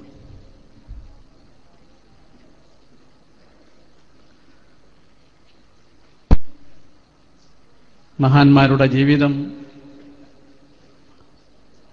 ജീവിതത്തിന്റെ അവിശ്വസനീയമായ നിർദ്ധരികൾ അവരുടെ മരണത്തോടുകൂടി മുറിഞ്ഞു പോവുകയില്ല.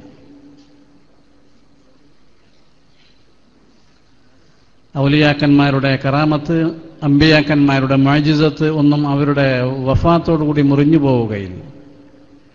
കറാമാത്തുൽ വലിയി ബിദാരി ദുനിയ ലഹ കൗനുൻ ഫഹും അഹ്ലുൻ നവാലി എന്ന് മഹാന്മാർ നമ്മെ പഠിപ്പിച്ചു. ആ മുറിഞ്ഞു പോകാത്ത കറാമത്തിന്റെ നിർദ്ധരിയാണ് നമ്മളിവിടെ അനുഭവിച്ചു കൊണ്ടിരിക്കുന്നത്. മാത്രമല്ല, മഹാനവറുകളുടെ ശേഷം അവരുടെ സന്തതി പരമ്പര ലോകത്തിന്റെ നാനാഭാഗത്തും ഈ അഹ്ലുബൈത്തിന്റെ ശുദ്ധത ഉൾപ്പിടിച്ചു സമൂഹത്തിന് നേതൃത്വവും നായകത്വവും സേവനവും തുടർന്നുകൊണ്ടിരിക്കുകയാണ്.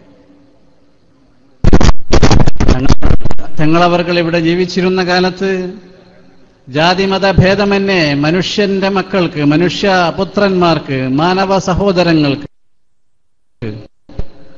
തങ്ങളവകൾ ചെയ്തുകൊണ്ടിരിക്കുന്ന നാനാമുഖമായ സേവനങ്ങളെ സംബന്ധിച്ച് നിങ്ങളൊക്കെ നന്നായി അറിയുന്നവരാണ് എന്നാണ് ഞാൻ വിശ്വസിക്കുന്നത്.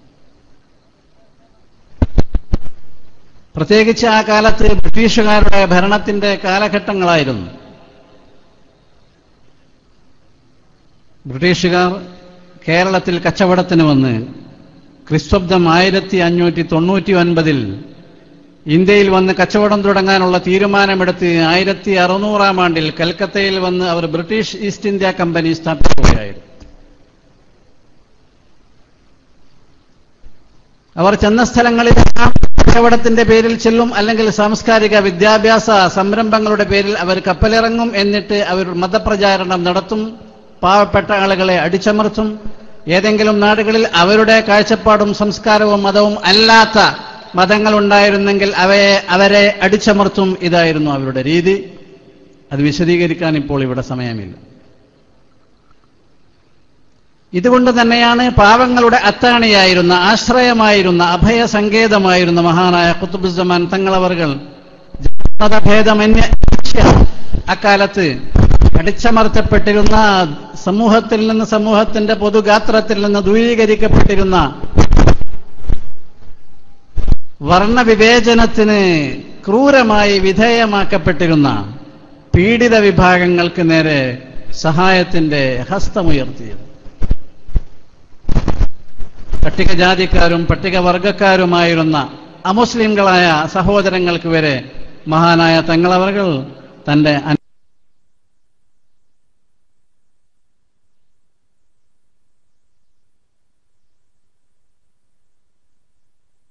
ഹസ്തിൽ 24 മണിക്കൂറും 99 സത്യം ദാറുൽ ഹുദ ഏറ്റെടുത്തതിന് ശേഷം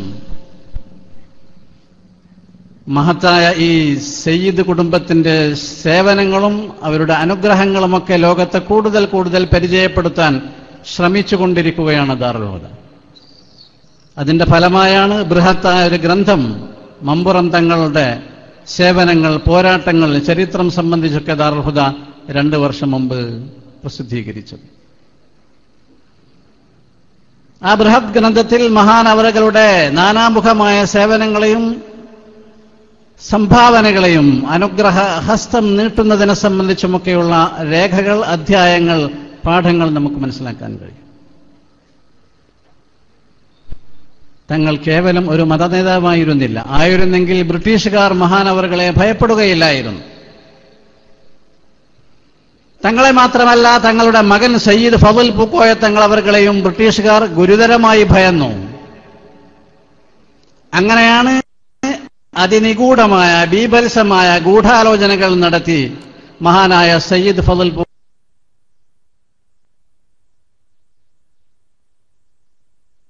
അത് അധികമാവുകയില്ല. കാരണം മുസ്ലിം സമൂഹത്തിന് ലോകവ്യാപകമായി, ലോകാടിസ്ഥാനത്തിൽ അത്ര വലിയ സേവനങ്ങളും മാർഗദർശനങ്ങളുമാണ് മഹാനായ സയ്യിദ് ഫضൽ പൂക്കോയ തങ്ങളവറുകളിൽ നിന്ന് മുസ്ലിം ഉസ്മാനിയ ഖിലാഫത്തിന്റെ മാർഗദർശിയായി, ഉസ്മാനിയ ഖലീഫമാരുടെ അഡ്വൈസറായി, ഉപദേഷ്ടാവായി, സൃഷ്ടിപരമായ, സമൂഹത്തിന് ഗുണകരമായ പദ്ധതികളും മാർഗങ്ങളും അവരുടെ മുൻപിൽ സമർപ്പിച്ച് പ്രയോഗവൽക്കരിച്ചുകൊണ്ട് ഒക്കെ മഹാനായ തങ്ങളവറുകൾ തന്റെ ദിഷണ ലോകത്തിന് സമർപ്പിച്ചു. അതിനുശേഷം ആ കുടുംബം ആൽ ഫضൽ എന്ന പേരിലാണ് അറിയപ്പെടുന്നത്. ആലുൽ ഫضൽ, സയ്യിദ് ഫضലിന്റെ കുടുംബം എന്നർത്ഥം. നേരത്തെ ഞാൻ സൂചിപ്പിച്ചതുപോലെ മഹാന്മാരായ മൗലദ് ദവീല അല്ലെങ്കിൽ ആൽ ഫضൽ കുടുംബവുമായി കൂടുതൽ കൂടുതൽ ബന്ധപ്പെടാനും അവരുമായി നിരന്തര സമ്പർക്കം പുലർത്താനുമൊക്കെയുള്ള ദാറുൽ ഹുദയുടെ അഭിവാഞ്ചയുടെ താല്പര്യമെന്ന വണ്ണം ആ കുടുംബത്തിലെ 2 മഹാന്മാരായ സാദാത്തുമാരെ നമ്മുടെ കേരളക്കരയിൽ ദാറുൽ ഹുദയിൽ മമ്പുറം മഖാമിലൊക്കെ കൊണ്ടുവരാൻ അൽഹംദുലില്ലാഹ് ദാറുൽ ഹുദക്ക് സാധിക്കുകയുണ്ടായി. കഴിഞ്ഞ വർഷമാദ്യം 2010 ജനുവരി മാസം 18-ാം തീയതി ആൽ ഫضൽ കുടുംബത്തിലെ 2 സയ്യിദുമാർ ഇവിടെ വന്നത് നിങ്ങളുടെയൊക്കെ ശ്രദ്ധയിലുണ്ടായി. ഒന്ന് സയ്യിദ് സഹൽ ബിൻ ഫضൽ ബിൻ ജാഫർ ബിൻ സഹൽ ബിൻ ഫضൽ ബിൻ സയ്യിദ് അലവി മൗലദ് ദവീല എന്ന് പറഞ്ഞാൽ കേരളം വിട്ടു മഖാമും ദാറുൽ ഹുദയും ഒക്കെ സന്ദർശിച്ചു. ഇവിടെ വന്നു കണ്ട് വളരെ സന്തോഷത്തിന്റെ അശ്രുക്കൾ പൊഴിച്ചാണ് അവർ തിരിച്ചുപോയത്. തങ്ങളുടെ ഒരു പ്രപിതാമഹൻ ഇവിടെ അന്ത്യവിശ്രമം കൊള്ളുന്നുണ്ട്.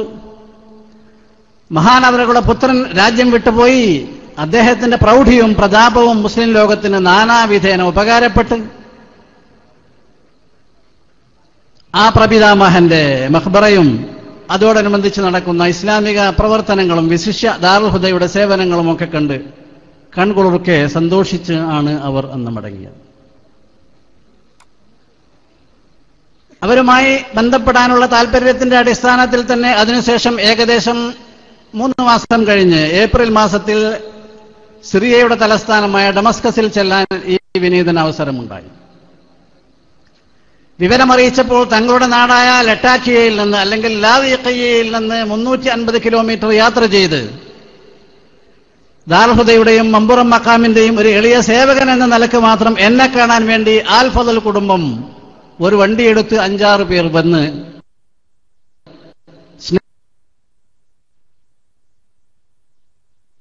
സ്നേഹബന്ധം. അതിനുശേഷം ഏകദേശം 16 അവരുടെ വീട്ടിൽ ചെന്ന് ഒരാഴ്ചക്കാലം അവരുടെ അതിഥിയായി ദാറുൽ ഹുദായുടെ പ്രതിനിധി എന്ന നിലക്ക് എനിക്ക് അവരുമായി സ്നേഹബന്ധങ്ങൾ പങ്കിടാനും ദാറുൽ ഹുദായെയും മഖാമിനെയും സംബന്ധിച്ചൊക്കെയുള്ള കൂടുതൽ വിവരങ്ങൾ അവർ മനസ്സിലാക്കുവാനും ഒക്കെ അവസരമുണ്ടായി. ദാറുൽ ഹുദായോടുള്ള സ്നേഹത്തിന്റെ അടിസ്ഥാനത്തിൽ ലാദിഖിയയിൽ ഉണ്ടായിരുന്ന ഒട്ടേറെ ആൽ ഫദൽ കുടുംബങ്ങളെ ക്ഷണിച്ചു വരുത്തി അവർ സദ്യ ഏർപ്പെടുത്തി ദാറുൽ ഹുദായുടെയും മമ്പുറം മഖാമിന്റെയും മമ്പുറം മഖാമിലുള്ള സാദാത്തുമാരുടെയും ഒക്കെ ചരിത്രം കേൾക്കാൻ അവർ ചെവി തുറന്ന് ചെവി വട്ടം പിടിച്ച് സാഗൂതം അവർ ശ്രദ്ധിച്ച് കേൾക്കുകയുണ്ടായി. ഇന്നും അൽഹംദുലില്ലാഹ് നിരന്തരമായി അവരുമായി ബന്ധപ്പെട്ടുകൊണ്ടിരിക്കുകയാണ്. ഏകദേശം ഒരു 6-7 ദിവസം മുൻപ് ഇവരുമായൊക്കെ ടെലിഫോണിൽ ബന്ധപ്പെടാൻ, ബന്ധം പുലർത്താനും സൗഹൃദം പുനഃസ്ഥാപിക്കുവാനും സാധിച്ചു എന്നത് വളരെ സന്തോഷത്തോടു കൂടി ഞാൻ അനുസ്മരിക്കുന്നു.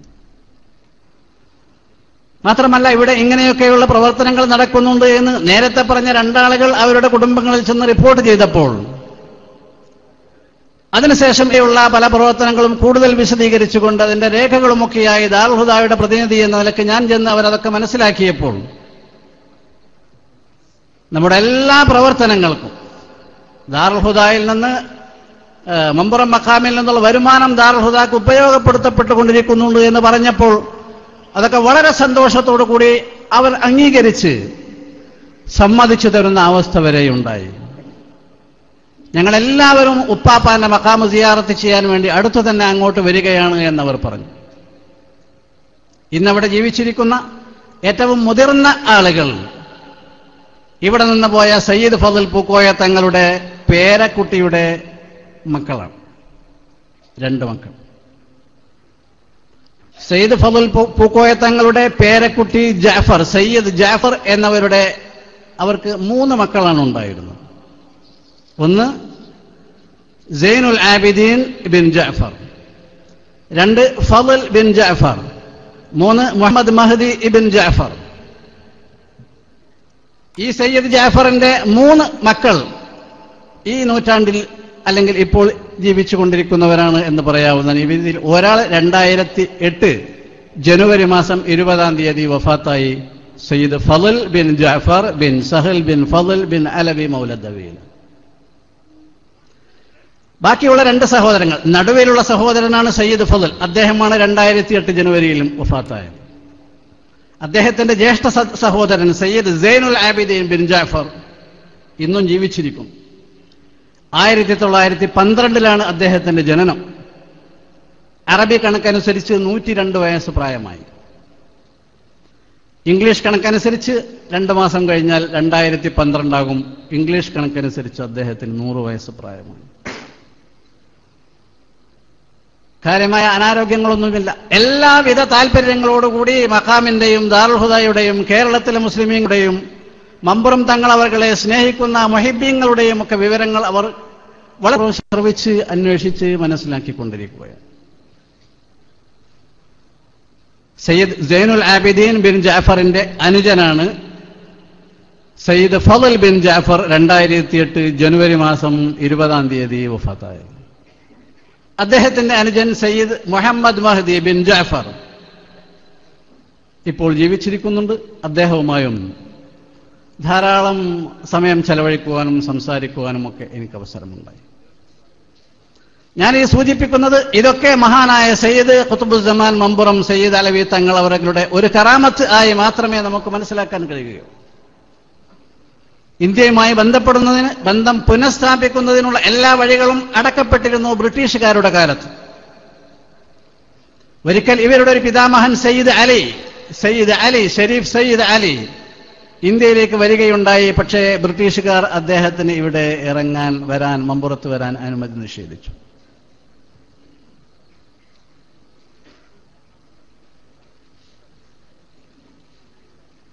ഇതിനിടെ മറ്റു പല ആലുൽ ഫضൽ കുടുംബം അല്ലെങ്കിൽ മൗലദ്ദവീല കുടുംബത്തിൽപ്പെട്ട പലരും കേരളം സന്ദർശിക്കുവാനും അവരുടെ പിതാമഹന്മാരുടെ മഖ്ബറകൾ സിയാറത്ത് ചെയ്യാനുമൊക്കെ ആഗ്രഹം പ്രകടിപ്പിച്ചിരുന്നു. അതൊക്കെ അന്ന് നടക്കാതെ പോയി. സൂര്യൻ അസ്തമിക്കാത്ത സാമ്രാജ്യത്തിന്റെ അധിപരായിരുന്ന ബ്രിട്ടീഷുകാരുടെ കുതന്ത്രങ്ങൾ കാരണമാണ് ഈ ശ്രമങ്ങളൊക്കെ പരാജയപ്പെട്ടത്. അതൊക്കെ പരാജയപ്പെട്ട സ്ഥാനത്ത് അൽഹംദുലില്ലാ അവരുടെ അങ്ങനെയുള്ള ഒരു അഭിലാഷം സാക്ഷാത്കരിക്കാൻ മഹാനായ തങ്ങളവരുടെ ഖാദിമീങ്ങളായ ദാറുൽ ഹുദ ഇസ്ലാമിക് യൂണിവേഴ്സിറ്റിക്ക് സാധിച്ചു എന്നതിൽ ഞങ്ങൾക്ക് അല്ലാഹുവിനെ സ്തുതിക്കുകയാണ്. അല്ലാഹുമ്മ ലക്കൽ ഹംദു വലക്കൽ ശുക്ർ അൽഫ മർറ. അന്ന് ലാദിഖിയയിൽ ചെന്നപ്പോൾ ഒരാഴ്ചക്കാലം അവിടെ താമസിക്കുന്ന മിക്കവാറും ആൽ ഫضൽ കുടുംബത്തിന്റെ വീടുകളിലൊക്കെ ചെന്ന് ഞാൻ സന്ദർശിച്ചു. മരിച്ചുപോയ അവരുടെ നേതാക്കന്മാരുടെ അല്ലെങ്കിൽ പ്രപിതാക്കന്മാരുടെ മഖ്ബറകളൊക്കെ സയ്യിദ് നേരത്തെ സൂചിപ്പിച്ച സോഫി ബിൻ സൈനുൽ ആബിദീന്റെ കൂടെ മഖ്ബറകളൊക്കെ ഞാൻ സിയാറത്ത് ചെയ്തു. മലബാറിലെ മുസ്ലിമീങ്ങൾക്ക് അവരുമായൊക്കെയുള്ള ബന്ധം കേൾക്കുമ്പോൾ ഇവർക്ക് വല്ലാത്ത വിസ്മയമാണ്. കാരണം അവർ താമസിക്കുന്ന രാജ്യത്ത് ഇങ്ങനെയുള്ള ഒരു കീഴ്വഴക്കം കുറവാണ്. മഹാന്മാരായ സയ്യിദുമാരെ ബഹുമാനിക്കുകയും ആദരിക്കുകയും അവരുമായുള്ള ബന്ധം നിലനിർത്താൻ ശ്രമിക്കുകയും ചെയ്യുക എന്നൊക്കെയുള്ള ഈ രീതി അവരുടെ ലാദിഖിയയിൽ അല്ലെങ്കിൽ അവരിപ്പോൾ ജീവിച്ചുകൊണ്ടിരിക്കുന്ന സ്ഥലങ്ങളിലൊക്കെ താരതമ്യേന കുറവാണ്. എന്നാലും അവർക്ക് അഹ്ലുൽ ബൈത്ത് എന്ന നിലയ്ക്ക് വലിയ പദവി ആ പട്ടണത്തിലുണ്ട്. ലാദിഖിയ മധ്യധരണ്യായ തീരത്തുള്ള ഒരു സിറിയൻ നഗരമാണ്, പട്ടണമാണ്. വലിയ തുറമുഖവും വലിയ വിസ്തൃതിയുമൊക്കെയുള്ള വലിയ പട്ടണമാണ് ലാദിഖിയ. ഇംഗ്ലീഷിൽ ലട്ടാക്കിയ എന്ന് പറയും. മാത്രമല്ല ഇവരുടെ പല കുടുംബാംഗങ്ങളായ പല ആളുകളും പുറത്ത് അറബ് രാജ്യങ്ങളിൽ, ഖത്തറില്, അതുപോലെ ലബനോണില്, UK ഒക്കെ സേവനം ചെയ്തുകൊണ്ടിരിക്കുന്നു. സയ്യിദ് ഷരീഫ് അബ്ദുൽ ഇലാഹ് എന്ന് പറയുന്ന ഒരു ആൽ ഫضൽ കുടുംബം UK ഇംഗ്ലണ്ടിലാണ് താമസിക്കുന്നത്. അദ്ദേഹത്തെ നേരിൽ കാണാൻ കഴിഞ്ഞില്ലെങ്കിലും അതുമായി ഫോൺ ഇപ്പോൾ ഒരു മാസം മുമ്പ് അദ്ദേഹം വിളിച്ചിരുന്നു. എനിക്ക് വലിയൊരു പ്രതിസന്ധിയുണ്ട്, പ്രശ്നമുണ്ട്, പാപ്പാനോട് പറയണം. എന്റെ അദ്ദേഹത്തിന്റെ പേര് അബ്ദുൽ ഇലാഹ് എന്നാണ്. അതുപോലെ സയ്യിദ് ജാഫർ, അദ്ദേഹം ലബനാനിൽ ആണ് താമസിക്കുന്നത്. ചില ആളുകൾ ഖത്തറിൽ, മറ്റു ചില ആളുകൾ ഈജിപ്തിൽ, കൈറോവിൽ, വേറെ ചില ആളുകൾ ഇറാഖിന്റെ ചില പട്ടണങ്ങളിലൊക്കെ ഇന്നും ജീവിച്ചുകൊണ്ടിരിക്കുന്നു. ഞാൻ പറഞ്ഞു വരുന്നത്, ഇവരൊക്കെ ലോകത്തിന്റെ നാനാഭാഗങ്ങളിലും സഞ്ചരിച്ച് മുസ്ലിമീങ്ങളുമായി ഇടപഴകി, മുസ്ലിമീങ്ങൾക്ക് ആത്മീയ നേതൃത്വം നൽകി, മഹാനായ നബി സല്ലല്ലാഹു അലൈഹി വസല്ലമ തങ്ങളുടെ പ്രവാചകീയ പ്രകാശം സമൂഹത്തിന് ചുരത്തി കൊടുത്തുകൊണ്ട് അനുഗ്രഹീതമായ മാതൃകായോഗ്യമായ ജീവിതം നയിച്ചുകൊണ്ടിരിക്കുകയാണ്. ഈ കേന്ദ്രത്തിൽ നിന്നാണ് ആ വെളിച്ചം പ്രസരിപ്പിക്കപ്പെടുന്നത് എന്നനുസ്മരിക്കാനാണ് ഞാൻ ഇതൊക്കെ പറഞ്ഞത്. ഇൻഷാ അല്ലാഹ് ആൽ ഫضൽ കുടുംബാംഗങ്ങൾ ബന്ധപ്പെടുമ്പോഴൊക്കെ പറയാറുള്ളത് പോലെ അടുത്ത് തന്നെ ഒരു ദിവസം ഒരിക്കൽ അവര് ഉപ്പാപ്പാന്റെ ഖബർ സിയാറത്ത് ചെയ്യാനും ഇവിടെയുള്ള മറ്റു കാര്യങ്ങളൊക്കെ മനസ്സിലാക്കുവാനും ഇവിടെയുള്ള അഹ്ലു ബൈത്തുമായും പിന്നെ സാദാത്ത് കുടുംബവുമായൊക്കെ ബന്ധപ്പെടാനും വേണ്ടി അവർ വരുമെന്ന പ്രതീക്ഷയിലാണ് നമ്മളുള്ളത്. അവർ ഇടയ്ക്കിടെ ആഗ്രഹം പ്രകടിപ്പിച്ചുകൊണ്ടിരിക്കാറുണ്ട്. നേർച്ചയുടെ കാര്യമൊക്കെ പറയും, അതിലൊക്കെ അവർ ക്ഷണിച്ചിട്ടുണ്ടായിരുന്നു. പക്ഷേ നേരത്തെ ഞാൻ സൂചിപ്പിച്ച കൂടുതൽ വയസ്സായ രണ്ടാളുകൾ ഉള്ളതുകൊണ്ട് ഞങ്ങളും വരുമെന്നവർ നിർബന്ധം പറയാം. അപ്പോൾ അവർക്കാണെങ്കിൽ വാർദ്ധക്യത്തിന്റെ പ്രയാസങ്ങൾ കൊണ്ട് കുറേ യാത്ര ചെയ്യാനും മറ്റൊക്കെയുള്ള പ്രയാസങ്ങളൊക്കെ വെച്ചിട്ടാണ്. കൂടുതൽ മറ്റൊന്ന് കാലാവസ്ഥ, കൂടുതൽ ചൂടുള്ള കാലാവസ്ഥ അവർക്ക് സഹിക്കാൻ കഴിയില്ല. അവരുടെ നാട് തണുത്ത നാടാണ്, തണുപ്പുള്ള നാട്. അപ്പൊ ഇവിടെ ശീതോഷ്ണ കാലഘട്ടത്തിൽ ഏറെക്കുറെ അവർക്ക് വരാൻ കഴിയുള്ളൂ. അല്ലെങ്കിൽ ഇവിടെ ചെറിയ തണുപ്പുള്ള കാലം. ഏതാണെങ്കിലും അവർക്ക് ഇവിടെ അവരുടെ ആഗ്രഹമനുസരിച്ച് ഇവിടെ വരാനും മഹാനായ തങ്ങളവറുകളെ സിയാറത്ത് ചെയ്യാനും നമ്മളുമായൊക്കെ ബന്ധം പുതുക്കാനും പുലർത്താനുമൊക്കെ അള്ളാഹു അവസരങ്ങൾ സൃഷ്ടിക്കുമാറാകട്ടെ. ആമീൻ. ദുആ ചെയ്യാനാണ് ഞാൻ ഈ സന്ദർഭം ഉപയോഗപ്പെടുത്തുന്നത്. ബഹുമാനപ്പെട്ട സയ്യിദ് മുഹമ്മദ് നിസാമി അവറുകൾ ഇവിടെ മുഖ്യ പ്രഭാഷണം നടത്താൻ അത് ഞാൻ കൂടുതൽ സംസാരിക്കാതെ മഹാനുടെ പത്രിക മഹാന്മാരായ അഹ്ലുബൈത്തിനെ, പ്രത്യേകിച്ച് സയ്യിദ് അലവി മൗലദ്ദവീല മഹാനവറുകളുടെ അമ്മാവനും ഹസൻ ജിഫിരി തങ്ങൾ, മഹാനവറുകളുടെ ജ്യേഷ്ഠൻ കോഴിക്കോട്ടുള്ള സയ്യിദ് ഷെയ്ഖ് തങ്ങൾ തുടങ്ങി നമ്മുടെ മലബാറിലുള്ള ആ അഹ്ലുബൈത്തിന്റെയും സാദാത്തുമാരുടെയും കേരളത്തിന് പുറത്ത് നിരവധി സ്ഥലങ്ങളിലായി അന്ത്യവിശ്രമം കൊള്ളുന്ന മഹാന്മാരായ വഫാത്തായി പോയ മഹാന്മാരായ സാദാത്തുമാരുടെയും ജീവിച്ച് കൊണ്ടിരിക്കുന്ന സാദാത്തുമാരുടെയും ഒക്കെ ഹക്ക് ജാഹ് ബറക്കാത്തുകൾ കൊണ്ട് അള്ളാഹു നമ്മെ ഇഹപര വിജയികളിൽ ഉൾപ്പെടുത്തുമാറാകട്ടെ. ആമീൻ എന്ന് ദുആ ചെയ്ത് ഞാൻ എൻ്റെ വാക്കുകൾ ഉപസംഹരിക്കുന്നു. വആഖിറു ദഅവാന അനിൽ ഹംദുലില്ലാഹി റബ്ബിൽ ആലമീൻ. അസ്സലാമു അലൈക്കും വറഹ്മത്തുള്ളാഹി വബറകാതുഹു. പ്രഭാഷണത്തിന് വേണ്ടി ബഹുമാനപ്പെട്ട സയ്യിദ് മുഹമ്മദ് നിസാമി അവറുകളെ ആദരവോടെ ക്ഷണിക്കുന്നു.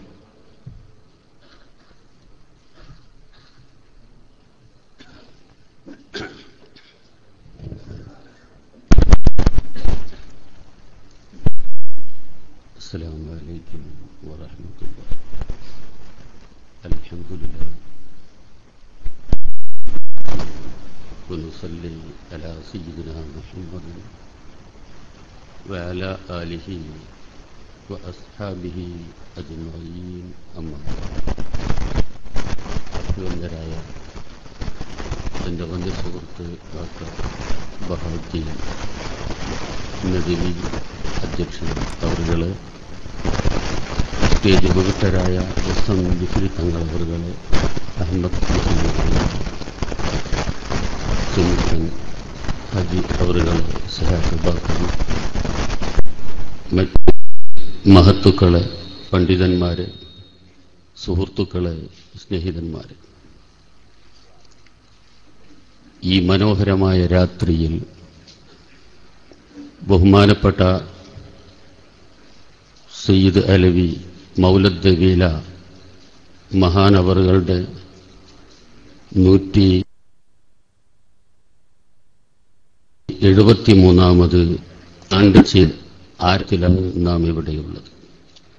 അനുഗ്രഹീതരായ മഹത്തുക്കളെ അനുസ്മരിക്കുകയും അവരുടെ അതിപ്രധാനമായ മാതൃക അനുകരിക്കുകയും ചെയ്യുന്നവരാണ് സജ്ജനങ്ങളായ സാലിഹീങ്ങളായ നാം എല്ലാം തന്നെ.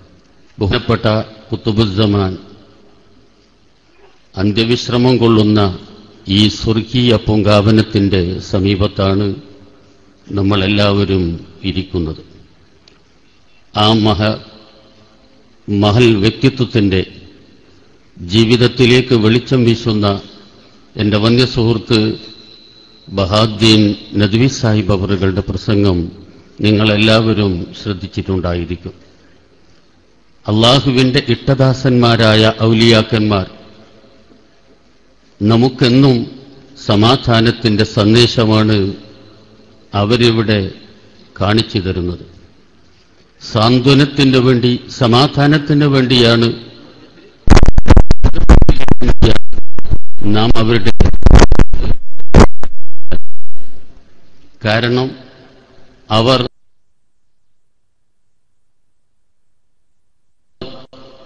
മനസ്സമാധാനമുള്ളത്. ഈ ഭാരതത്തിൽ തന്നെ അധിനിവേശ ശക്തികളുടെ അതിക്രമങ്ങൾ വർദ്ധിച്ച സന്ദർഭത്തിലാണല്ലോ അധിനിവേശ ശക്തികളെ പോരാട്ടത്തിലൂടെയും ഉപദേശത്തിലൂടെയും പുറത്താക്കാനുള്ള ശ്രമങ്ങൾക്ക് ബഹുമാനപ്പെട്ട ഖുതുബുസ്സമാൻ നേതൃത്വം നൽകിയത്. ഔലിയാക്കന്മാർ ഓരോ കാലഘട്ടത്തിലും ഇവിടെ ജീവിച്ചവർ ആ കാലഘട്ടത്തെ മനസ്സിലാക്കിയവരായിരുന്നു. ആ കാലഘട്ടത്തിൽ സമൂഹത്തിനും ദീനിനുമുണ്ടാകുന്ന ദുരന്തങ്ങൾ ഇല്ലാതാക്കാനും സമൂഹങ്ങൾക്കിടയിൽ സ്നേഹവും സൗഹാർദ്ദവും സഹിഷ്ണുതയും വളർത്താനാണ് അവരെല്ലാ കാലത്തും ശ്രമിച്ചിട്ടുള്ളത്. വലിയ എന്ന് പറയുമ്പോൾ നമ്മുടെ മനസ്സിൽ ചില സങ്കല്പങ്ങളെല്ലാം ഉണ്ടാകും. ആ സങ്കല്പങ്ങളിൽ പലപ്പോഴും തെറ്റായ രീതിയിലുള്ള സങ്കല്പങ്ങളായിരിക്കും അത്. ഒരു ജടമുടിയും കറുത്ത കോട്ടും തിരിയാത്ത ഭാഷയിൽ സംസാരിക്കുന്ന, എവിടെയെങ്കിലും ചമ്രം പടഞ്ഞിരുന്ന് കുറെ ആളുകളെ സമീപത്തിരുത്തിക്കൊണ്ട് നീങ്ങുന്ന ഒരാളായിട്ടാണ് പലപ്പോഴും വലിയ വലിയ എന്ന് പറയുമ്പോൾ നമ്മുടെ മനസ്സിലേക്ക് കയറി വരുന്നത്. അല്ലെങ്കിൽ അദ്ദേഹത്തിന്റെ പച്ചപ്പൊതുപ്പുണ്ടാകണം.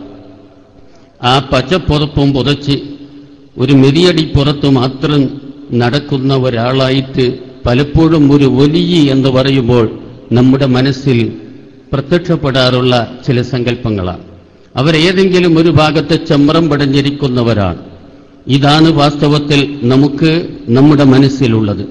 പക്ഷേ അള്ളാഹുവിന്റെ വലിയ അവരുടെ ഔലിയാക്കന്മാർ അവരങ്ങനെയായിരുന്നില്ല. അവർ നിഷ്ക്രിയരായിരുന്നില്ല. അവരെപ്പോഴും തന്നെ സമൂഹത്തിന് ഉത്തേജനം നൽകിയവരാണ്. സമുദായത്തിന് ധീരതയോടുകൂടി നേതൃത്വം നൽകിയവരാണ്. ആ ധീരമായ നേതൃത്വമാണല്ലോ കുത്തുബുസ്സമാൻ ഇവിടെ നടത്തി അദ്ദേഹത്തിന്റെ നേതൃത്വത്തിൽ നടന്ന ബ്രിട്ടീഷുകാർക്കെതിരെയുള്ള പോരാട്ടങ്ങൾക്കെല്ലാം പ്രസംഗിച്ചു കൊടുക്കുക മാത്രമല്ല അദ്ദേഹം ചെയ്തത്, എഴുതി പുസ്തകം പ്രസിദ്ധീകരിക്കുക മാത്രമല്ല അദ്ദേഹം ചെയ്തത്, പോരാട്ടങ്ങളിൽ അദ്ദേഹം പങ്കെടുത്തു, ആയുധമെടുത്തു, മുറിവേറ്റു. ഇതെല്ലാം തന്നെ ചെയ്ത ഒരു മഹൽ വ്യക്തിത്വത്തെയാണ് അള്ളാഹുവിന്റെ ഔലിയാക്കന്മാരിൽ ഉന്നത സ്ഥാനത്ത് നിലകൊള്ളുന്ന കുത്തുബുസ്സമാന്റെ പക്തികയിൽ നമുക്ക് കാണാൻ കഴിയുന്നത്. നമ്മുടെ കേരളത്തിന് അള്ളാഹു നൽകിയ ചില അനുഗ്രഹങ്ങളിൽപ്പെട്ടതാണ് കുത്തുബുസ്സമാൻ ഓരോ കാലഘട്ടത്തിന്റെയും ഔലിയാക്കന്മാരുടെ നേതൃത്വം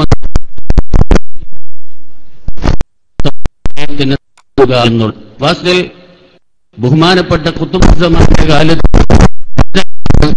പുനഃഘടനാക്കേണ്ടുന്ന സാഹചര്യമുണ്ടായിരുന്നില്ല. ബഹുമാനപ്പെട്ട വരക്കൽ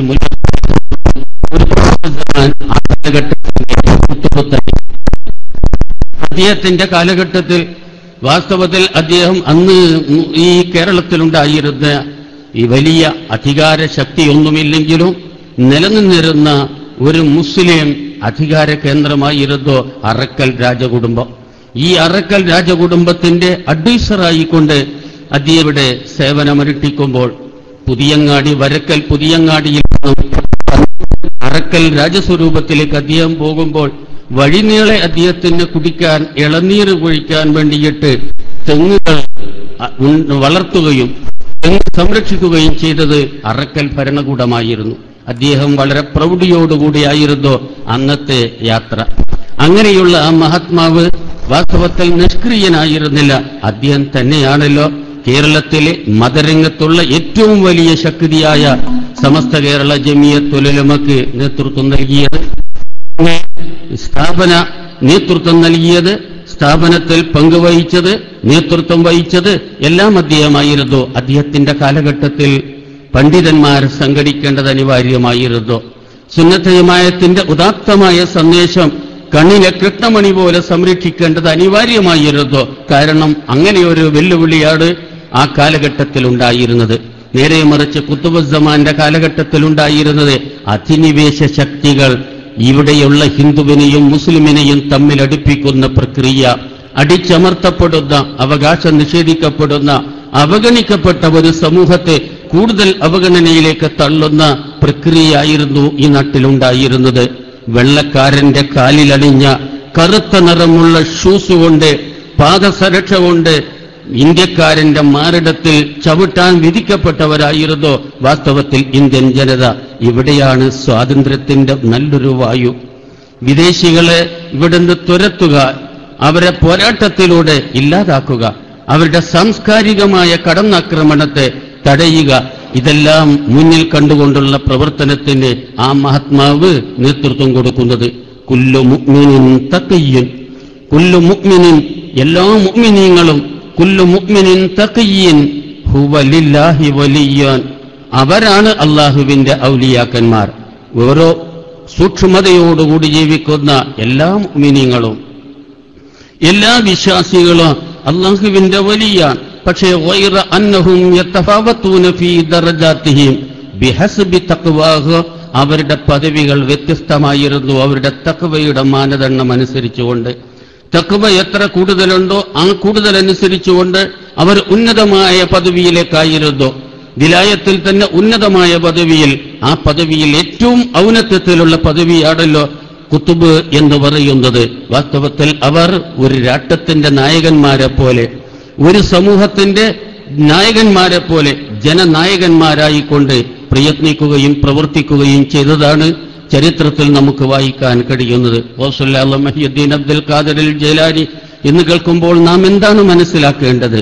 ബഗ്ദാദിന്റെ ധാർമ്മികമായ അധപ്പതനത്തിന്റെ മുന്നിൽ, കാരണം സുൽത്താൻമാരും ഭരണാധികാരികളുമെല്ലാം കൊട്ടാരത്തിൽ സുഖിയന്മാരായി കഴിഞ്ഞുകൂടുന്ന സന്ദർഭത്തിൽ, ജിഹാദിന്റെ ആവേശമില്ലാത്ത കാലഘട്ടത്തിൽ, ഒരു ഭാഗത്ത് പണ്ഡിതന്മാർക്ക് പോലും പ്രവർത്തിക്കാൻ കഴിയാത്ത സമയം, അവർ പോലും ഞങ്ങൾ എങ്ങനെ പ്രവർത്തിക്കുമെന്ന് ചിന്തിച്ചുകൊണ്ട് ഒരു ഭാഗത്ത് ഒതുങ്ങി നിൽക്കുമ്പോൾ, ചിലർ വെറും ഗ്രന്ഥരചനയുമായി കൊണ്ട് കഴിഞ്ഞുകൂടുന്ന അവസരത്തിൽ സമൂഹത്തിന് ഉത്തേജനം നൽകാൻ വേണ്ടി മുന്നിട്ടിറങ്ങിയതായിരുന്നു ബഹുമാനപ്പെട്ട ഗൗസുൽ ആലം മുഹ്യിദ്ദീൻ അബ്ദുൽ ഖാദിർ ജീലാനി മഹാനവറുകൾ.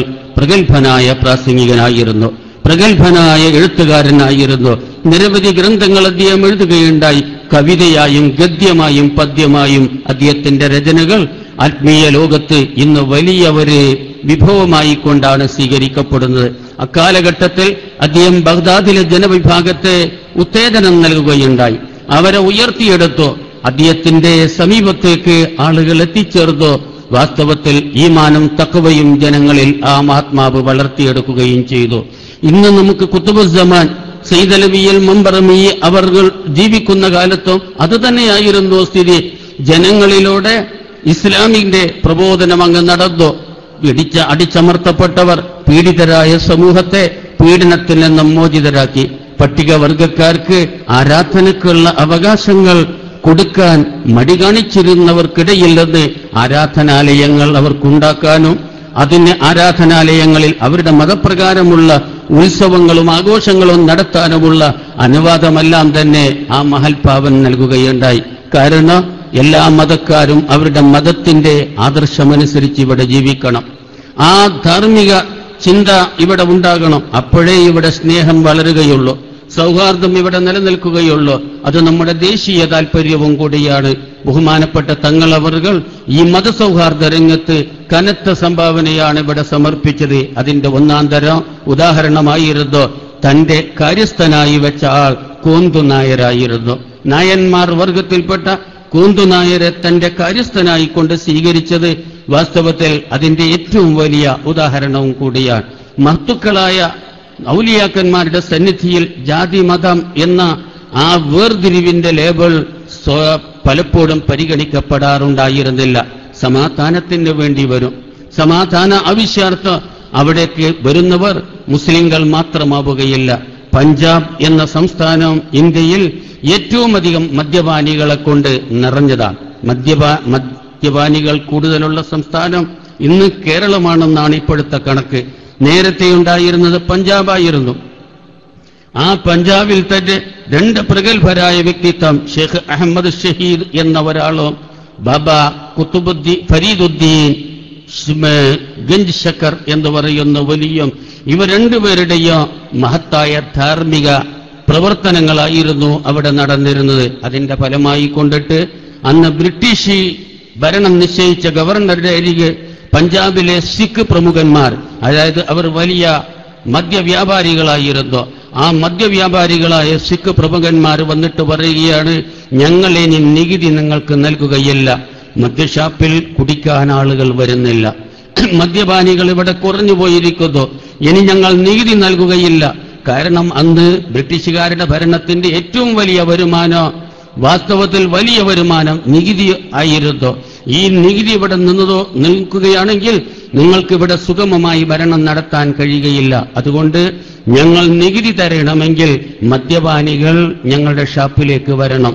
അപ്പോൾ ഗവർണർ ചോദിച്ചു, നിങ്ങളുടെ ഷാപ്പിൽ വരാൻ ആരാണ് ഇവിടെ തടസ്സം നിൽക്കുന്നത്, ആരാണ് ഇവിടെ തടയുന്നത് എന്ന് ചോദിച്ചപ്പോൾ അവർ മദ്യഷാപ്പ് നടത്തിയ സിഖ് പ്രമുഖന്മാര് പറയുകയാണ്, രണ്ടിവിടെയുണ്ട്, ഒന്ന് ബാബ ഫരീദുദ്ദീൻ ഔലിയ എന്ന ഒരാളും ഷെയ്ഖ് അഹമ്മദ് ഷഹീദുമാണ്. അവരെ പഞ്ചാബിൽ നിന്ന് പുറത്താക്കിയെങ്കിൽ മാത്രമേ ഇനിയുള്ള കാലത്ത് ഞങ്ങൾ നികുതി നൽകുകയുള്ളൂ എന്ന്.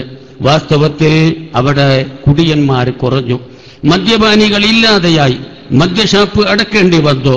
എന്നിട്ടും ചിലർ തുറന്നു വെച്ചു. തുറന്നു വെച്ചവരോട് നികുതി ചോദിച്ചപ്പോഴുണ്ടായിരുന്ന അവരുടെ പ്രതികരണമായിരുന്നു ഇത്. വാസ്തവത്തിൽ ഓരോ കാലഘട്ടത്തിലും ജീവിച്ച അള്ളാഹുവിന്റെ ഈ മഹത്തുക്കൾ ആ കാലഘട്ടത്തിലെ അനീതിയും അധർമ്മവും ഇല്ലാതാക്കാൻ വേണ്ടിയുള്ള കടുത്ത ശ്രമങ്ങൾ നടത്തിയതിന്റെ ഉദാഹരണങ്ങളാണ് നമുക്കിവിടെ മനസ്സിലാക്കാൻ കഴിയുന്നത്. അവർ മതസൗഹാർദ്ദത്തിന്റെ സന്ദേശം ഉയർത്തി കാണിക്കുകയുണ്ടായി. ഇന്ത്യയിൽ വന്ന ഖാജാ മൊയ്നുദ്ദീൻ അൽ ചിസ്തിയിൽ അജ്മീരിയെ, അദ്ദേഹം വന്ന അജ്മീർ താഴ്വാര ഹിന്ദു തീവ്രവാദികളുടെയും യാഥാസ്ഥികന്മാരുടെയും കേന്ദ്രമായിരുന്നു. രജപുത്രവർഗക്കാരെന്ന് പറഞ്ഞാൽ രണശൂര പരാക്രമികളാണ്. അവരുടെ നാട്ടിലാണ് ഖാജ വരുന്നത്. അദ്ദേഹം നേരെ വന്നിട്ട് പഞ്ചാബ് പാകിസ്ഥാനിലാണ് അദ്ദേഹം എത്തുന്നത്. എന്നിട്ട് അവിടുന്ന് ലാഹോറിൽ വന്നു. ലാഹോറിൽ വന്ന് അവിടെ 5 കൊല്ലം താമസിച്ചു. എന്തിന്? ഹിന്ദിയും സംസ്കൃതവും പഠിക്കാൻ. ഹിന്ദിയും സംസ്കൃതവും അറിഞ്ഞെങ്കിലേ ഇന്ത്യയിൽ അദ്ദേഹത്തിന്റെ മതപ്രബോധനം നടത്താൻ കഴിയുകയുള്ളൂ. കാരണം പ്രബോധിതരുടെ ഭാഷ അറിയണ്ടേ, പ്രബോധിതരുടെ സാഹചര്യം മനസ്സിലാക്കണ്ടേ. അദ്ദേഹം വന്നത് രാജസ്ഥാനിലേക്കാണ്. അവിടെ മഹർഷിമാരാണ്, സന്യാസിമാരാണ്, വേദാന്തികളാണ്. ഋഗ്വേദവും സാമുവൽ വേദവും യജുർവേദവും അഥർവവേദവും എല്ലാം തന്നെ കലക്കി കുടിച്ചവരാണ്. അവരുടെ മുമ്പിലേക്ക് ഇസ്ലാമിന്റെ നിതാന്തരം അവതരിപ്പിക്കണമെങ്കിൽ അവർക്കൊരുപാട് വാദമുഖങ്ങൾ എതിർക്കാനുണ്ടാകും. അതിനെയെല്ലാം കെണ്ണിക്കേണമെങ്കിൽ അവരുടെ സാഹചര്യം ശരിക്കും മനസ്സിലാക്കണം. അതുകൊണ്ട് തന്നെ ഹിന്ദി പഠിച്ചോ, 5 കൊല്ലം സംസ്കൃതോ എന്നാണ് വരുന്നത്. രാജസ്ഥാനിലെ അജ്മീർ താഴ്വാരയിൽ ചേരുന്നത്. അവിടെ ശാന്തിദേ പറയുന്ന സമ്പന്നനായ വലിയ ഒരു ബ്രാഹ്മണൻ, അതുപോലെ തന്നെ ജയപാലൻ എന്ന് പറയുന്ന മഹർഷി, അദ്ദേഹത്തിന് ഒരുപാട് മന്ത്രവാദ വിദ്യകളെല്ലാം അറിയാം. ചരിത്രത്തിൽ ഞാൻ വായിച്ചു ഓർക്കുകയാണ്, അദ്ദേഹം തീമഴ വരെ വർഷിപ്പിക്കുമെന്ന് മന്ത്രവാദിയായിരുന്നു. പൃഥ്വിരാജന്റെ ഭരണം നിലനിർത്താൻ വേണ്ടിയിട്ട് ആഭിചാര പ്രവർത്തനത്തിലൂടെ, മേജിക്കിലൂടെ, തന്ത്രവിദ്യകളിലൂടെ അദ്ദേഹത്തിന് സഹായം നൽകിയ ആളാണ് ജയപാൽ മഹർഷി. അദ്ദേഹത്തിന് വേദം ശരിക്കറിയാമായിരുന്നു. ശാന്തിദേവനന്ദ ശരിക്ക് വേദമറിയാമായിരുന്നു. പക്ഷേ മഹാനായ ഖാജാ മൊയ്നുദ്ദീൻ അൽ ചിസ്തിയിൽ അജ്മീരിയുടെ തൗഹീദ് പ്രഭാഷണത്തിന്റെ മുമ്പിൽ, തൗഹീദിന്റെ ഉപദേശത്തിന്റെ മുമ്പിൽ അവരുടെ അടിത്തറയെല്ലാം തന്നെ ഇളകിപ്പോവുകയുണ്ടായി. താമസിയാതെ ഈ ജയപാൽ മഹർഷി വന്നുകൊണ്ട് അഷ്ഹദു അല്ലാ ഇലാഹ ഇല്ലല്ലാഹ് വ അഷ്ഹദു അന്ന മുഹമ്മദർ റസൂലുള്ളാഹ് ഇസ്ലാമിന്റെ മെമ്പർഷിപ്പ് എടുത്തതായിരുന്നു. പിന്നീട് ചരിത്രത്തിൽ നമുക്ക് വായിക്കാൻ കഴിയുന്നത്, ഇന്നും അജ്മീറിൽ ചെന്നാൽ ബഹുമാനപ്പെട്ട ഖാജായുടെ തൊട്ടടുത്തൊരു ദർഗ കാണാം, ഒരു മസാർ കാണാം. ആ മസാറിൽ കിടക്കുന്നത് ഷെയ്ഖ് അബ്ദുള്ളയാണ്. ഈ ഷെയ്ഖ് അബ്ദുള്ള എന്ന് പറയുന്ന ആൾ ജയപാൽ മഹർഷിയായിരുന്നു. അദ്ദേഹം വേദാന്തിയായിരുന്നു. അദ്ദേഹത്തെ ഇസ്ലാമിന്റെ മലർവാടിയിലേക്ക് കൊണ്ടുവരാൻ കഴിഞ്ഞപ്പോൾ അദ്ദേഹത്തിനെ തുടർന്നുകൊണ്ടിട്ട് എത്ര ലക്ഷങ്ങളാണ് ഖാജാ മൊയ്നുദ്ദീൻ ചിസ്തിയുടെ കൈ പിടിച്ചുകൊണ്ട് ഇസ്ലാമിലേക്ക് വന്നത്. മൗലാന അബുൽ ഹസൻ അലി നദ്വി സാഹിബ് അവറുകൾ 90 ലക്ഷം ജനത ഇസ്ലാമിലേക്ക് വന്നു എന്നാ പറയുന്നത്. ഈ വന്നവരാരായിരുന്നു? രജപുത്രന്മാർ, രണശൂര പരാക്രമികൾ, ഹിന്ദു മൗലികവാദികൾ. വാസ്തവത്തിൽ അങ്ങനെയുള്ള ആ ജനവിഭാഗത്തെ ഇസ്ലാമിന്റെ പൂങ്കാവനത്തിലേക്ക് കൊണ്ടുവരാൻ ആ ആത്മീയ തേജസ്സിന് കഴിയുകയുണ്ടായി. അവരിലൂടെയാണ് ദീൻ ഇവിടെ നിലനിൽക്കുന്നത്, ദീൻ ഇവിടെ വളർന്നിട്ടുള്ളത്. കാരണം ഖാജാ മൊയ്നുദ്ദീൻ ചിസ്തിയിൽ അജ്മീരിയുടെ പിന്നീട് വന്ന ആ തരീഖത്തിലൂടെ, ചിസ്തി തരീഖത്തിലൂടെ വന്ന ശൈഖന്മാരാണ് വടക്കേ ഇന്ത്യയുടെ ഭാഗങ്ങളിലെല്ലാം തന്നെ അവർ ഇസ്ലാമിനെ കെട്ടിപ്പടുത്തത്. ഹിന്ദുവിനെയും മുസ്ലിമിനെയും സിഖുകാരനെയും ഒരു മാലയിൽ കോർത്ത പുഷ്പങ്ങളെപ്പോലെ അവർ അവതരിപ്പിച്ചു. അവർക്ക് വർഗീയതയുണ്ടായിരുന്നില്ല. അവർ കുടുസായ ചിന്താഗതിയുടെ വക്താക്കളുമല്ല. അവരുടെ സമീപത്തേക്ക് എല്ലാ മതവിഭാഗക്കാരും വന്നു, അവരെ സ്വീകരിച്ചു. ബഹുമാനപ്പെട്ട ബാബ ഫരീദുദ്ദീൻ ഔലിയ പഞ്ചാബിലേക്ക് വരുമ്പോൾ അദ്ദേഹത്തിനെ സ്വീകരിക്കാൻ സിഖുകാരാണ് മുന്നോട്ട് വന്നത്. അദ്ദേഹത്തിന്റെ പേരിൽ ഒരു കവാടം അവർ ഏർപ്പെടുത്തി. ആ കവാടത്തിന്റെ സമീപത്തൊരു നാട വെച്ചു. ആ നാട മുറിച്ചുകൊണ്ടാണ് പഞ്ചാബിലേക്ക് ബാബ ഫരീദുദ്ദീൻ ഔലിയ കടക്കേണ്ടത്. ഉടനെ തന്നെ ആ സിഖുകാർ കൂട്ടമായി കൊണ്ട് അദ്ദേഹത്തിനെ സ്വീകരിക്കാൻ വന്നു. അദ്ദേഹം കടക്കാൻ പോകുമ്പോൾ ആ നാട മുറിക്കാൻ വേണ്ടി കത്രിക അദ്ദേഹത്തിന്റെ കയ്യിൽ കൊടുത്തപ്പോൾ അദ്ദേഹം പറഞ്ഞു, എനിക്ക് കത്രിക വേണ്ട എന്ന്. നിങ്ങൾ എനിക്ക് നൽകേണ്ടത് കത്രികയല്ല നൽകേണ്ടത്. ഞാൻ നിങ്ങളുടെ ഈ നാട്ടിലേക്ക് വരുമ്പോൾ നിങ്ങൾ എനിക്ക് നൽകേണ്ടത് കത്രികയല്ല, സൂചിയും നൂലുമാണ് വേണ്ടത് എന്ന്. ഞാൻ വെട്ടിമുറിക്കാനല്ല വരുന്നത്, തുന്നിച്ചേർക്കാനാണ് വരുന്നത്. ഇവിടെയുള്ള മുസ്ലിങ്ങളെയും ഹിന്ദുക്കളെയും സിഖുകാരെയും തുന്നിച്ചേർക്കാനാണ് ഞാൻ വരുന്നത്, നിങ്ങൾ എനിക്കൊരു സൂചിയും നൂലും കൊണ്ടുവരൂ എന്ന് പറഞ്ഞ ആ മഹാത്മാവിന്റെ സന്ദേശം ആധുനിക യുഗത്തിലും എത്ര മനോഹരമായി കൊണ്ടാണ് നമ്മുടെ മുമ്പിൽ നിലകൊള്ളുന്നത്. ജനങ്ങളെ തമ്മിൽ അടുപ്പിക്കാനായിരുന്നില്ല, അകലാനായിരുന്നില്ല, അടുപ്പിക്കാനായിരുന്നു. വാസ്തവത്തിൽ ഔലിയാക്കന്മാർ എല്ലാ കാലഘട്ടങ്ങളിലും പ്രയത്നിച്ചത്. നമ്മുടെ ആളുകൾ നോക്കുന്നത് അവരുടെ സന്ദേശങ്ങളല്ല, അവർ സമൂഹത്തിന്റെ മുമ്പിൽ സമർപ്പിച്ച സന്ദേശങ്ങളിലേക്ക് ചിന്തിക്കാറില്ല. ആദർശസ്ഥൈര്യം, ആത്മാർത്ഥത, നിഷ്കളങ്കത, ആരാധന, ദീനിനോടുള്ള പ്രതിബദ്ധത, ഇച്ഛാശക്തി, ഇതെല്ലാമായിരുന്നു വാസ്തവത്തിൽ ഔലിയാക്കന്മാർ ഇവിടെ അവതരിപ്പിച്ചത്. അത് പ്രവാചകന്മാരുടെ അനന്തരത്താണ്. പ്രവാചകന്മാരിലൂടെ ദീനിന്റെ മഹിതമായ സന്ദേശമാണ്. അതാണ് അവരിവിടെ വളർത്തിയത്. പക്ഷേ അതിലേക്കല്ലല്ലോ നാം നോക്കുന്നത്. അവർ എന്തെല്ലാം കറാമത്തുകൾ ഇവിടെ കാണിച്ചു. ഈ അത്ഭുത കൃത്യങ്ങളാണ് വാസ്തവത്തിൽ വിലായത്തിന്റെ മാനദണ്ഡമായി കൊണ്ട് നാം ഇന്ന് കണക്കാക്കുന്നത്. വഇന്ന മിൻ അഅ്ളമിൽ കറാമാത്തി അൽ ഇസ്തിഖാമത അല തആതി ബിഫിലിൽ മഅ്മൂറാത്തി ശർഇയ്യ വജ്തിനാബിൽ മുഹറമാത്തിൽ മൻഹിയാത്ത്. ബഹുമാനപ്പെട്ട പണ്ഡിതന്മാർ പറയുന്നു, ഇന്ന മിൻ അഅ്ളമിൽ കറാമാത്തി അൽ ഇസ്തിഖാമത, ഏറ്റവും വലിയ കറാമത്ത് എന്ന് പറഞ്ഞാൽ അൽ ഇസ്തിഖാമത അല തആതി ബിഫിലിൽ മഅ്മൂറാത്തി ശർഇയ്യ, ശർഇയ്യായ നിർദ്ദേശങ്ങൾ അനുസരിച്ചുകൊണ്ടിട്ട്, ഇത്തിബായി സുന്നത്ത് അനുസരിച്ചുകൊണ്ട്, ഖുർആനും സുന്നത്തും വിഭാവനം ചെയ്ത സന്ദേശം അനുസരിച്ചുകൊണ്ട് ശരിയാവണ്ണം പ്രവർത്തിക്കാൻ കഴിയുക, ആ ഇസ്തിഖാമത്തിൽ ജീവിക്കുക. വജ്തിനാബിൽ മുഹറമാത്തിൽ മൻഹിയാത്ത്, നിഷിദ്ധമായ നിരോധിക്കപ്പെട്ട കാര്യങ്ങളെ നിരാകരിച്ചുകൊണ്ടുള്ള ജീവിക്കാൻ കഴിയുക. ഇതാണ് ഏറ്റവും വലിയ ഉന്നതമായ കറാമത്ത് എന്നുള്ളത്. വാസ്തവത്തിൽ ഇതിലേക്കാണ് ശ്രദ്ധിക്കേണ്ടത്. ആ മഹത്തുക്കൾ ഇത്തിബായി സുന്നത്തിന്റെ വക്താക്കളാണോ, ഖുർആനും സുന്നത്തും അനുസരിച്ച് ജീവിക്കുന്നവരാണോ? ഇതായിരുന്നു ചിന്തിക്കേണ്ടിയിരുന്നത്. ബഹുമാനപ്പെട്ട അബൂ യസീദുൽ ബിസ്താമി റഹ്മത്തുള്ളാഹിയോട് ഈ റിസാലത്തുൽ കുശൈരിയിൽ പറയുകയാണ്, അദ്ദേഹത്തോട് ചിലർ വന്നു പറഞ്ഞു, ബഗ്ദാദിൽ വലിയൊരു വലിയ വന്നിട്ടുണ്ട്, നമുക്ക് അദ്ദേഹത്തെ കാണാൻ പോകണം, ആളുകൾ ധാരാളം കാണാൻ പോകുന്നുണ്ട്, നമുക്കും പോകാമല്ലോ എന്ന്. അബൂ യസീദ് അൽ ബിസ്താമി വലിയ ഉന്നതനായ മഹൽ വ്യക്തിയാണ്, ഉന്നതനായ വലിയാണ്. അദ്ദേഹം പറഞ്ഞു പോകാം. തന്റെ ശിഷ്യന്മാരോടുകൂടെ ചെന്ന് പുറപ്പെട്ടു. ബഹുമാനപ്പെട്ട ആ വലിയന്റെ സമീപത്തേക്ക് എത്തിയപ്പോൾ അദ്ദേഹം കിബിലയിലേക്ക് തിരിഞ്ഞ് തുപ്പുന്നതാണ് കാണുന്നത്. കിബിലയിലേക്ക് തിരിഞ്ഞ് തുപ്പുന്നത് കണ്ടപ്പോൾ അബൂ യസീദ് അൽ ബിസ്താമി തന്റെ മുരീദന്മാരോട് പറഞ്ഞു, അദ്ദേഹമാണോ വലിയ, ഞാൻ അദ്ദേഹത്തെ ആദരിക്കുകയില്ല. നബിയുടെ തിരുസുന്നത്തിനോട് പ്രതിബദ്ധതയില്ലാത്ത ഒരാളെയും ഞാൻ ആദരിക്കുകയില്ല, നമുക്കിവിടെ വെച്ച് മടങ്ങാം എന്ന്. വാസ്തവത്തിൽ ഇതാണ് ശറഇന്റെ ദീനിന്റെ അടിത്തറ. ഇവിടെ ജീവിച്ച മഹത്തുക്കളായ ഔലിയാക്കന്മാർ ദീൻ നിലനിർത്തിയവരാണ്. അതവരുടെ ജീവിതകാലത്ത് നിലനിർത്തി ആ കാലഘട്ടത്തിനനുസരിച്ചുകൊണ്ട്.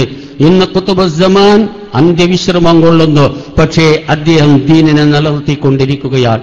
ഇതുപോലെയുള്ള വേദി വാസ്തവത്തിൽ ദാറുൽ ഹുദ ഇസ്ലാമിക് യൂണിവേഴ്സിറ്റിയുടെ സംഘാടകർ, അതിന്റെ സാരഥികൾ ഈ മഹത്തായ സ്ഥാപനത്തിന്റെ ആ ഭരണം ഏറ്റെടുത്തതോടുകൂടെ വാസ്തവത്തിൽ ദീൻ നിലനിർത്താനുള്ള സംരംഭം എത്ര മനോഹരമായി കൊണ്ടാണ് അവർ നടത്തിക്കൊണ്ടിരിക്കുന്നത്.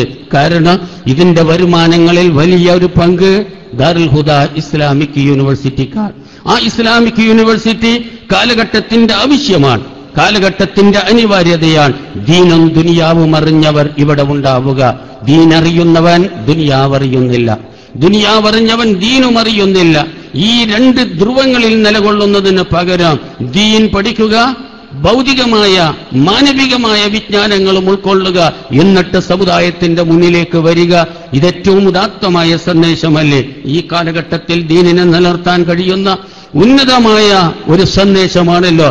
ആ സന്ദേശമാണ് ഖുതുബുസ്സമാൻ ഇവിടെ കടന്നുകൊണ്ടിട്ട് നിയന്ത്രിച്ചുകൊണ്ടിരിക്കുന്നത്. വാസ്തവത്തിൽ നോക്കുക, കാലഘട്ടത്തിനനുസരിച്ച് കാലഘട്ടത്തിനനുസൃതമായി കൊണ്ടിട്ട് നേരത്തെ പറഞ്ഞതുപോലെ അവരൊരിക്കലും നിഷ്ക്രിയരല്ല. ബഹുമാനപ്പെട്ട അധ്യക്ഷൻ പറഞ്ഞതുപോലെ ജീവിതകാലത്തും മരണാനന്തരവും അവരുടെ കറാമത്ത് നിലകൊള്ളുന്നു. മരണാനന്തരമുള്ള കറാമത്താണ് ദീനിന്റെ പ്രോജ്വലിപ്പിക്കുന്ന കേരളത്തിലെ ഇസ്ലാമിക് യൂണിവേഴ്സിറ്റിയായ ദാറുൽ ഹുദയെ നിലനിർത്തുന്നത് തന്നെ.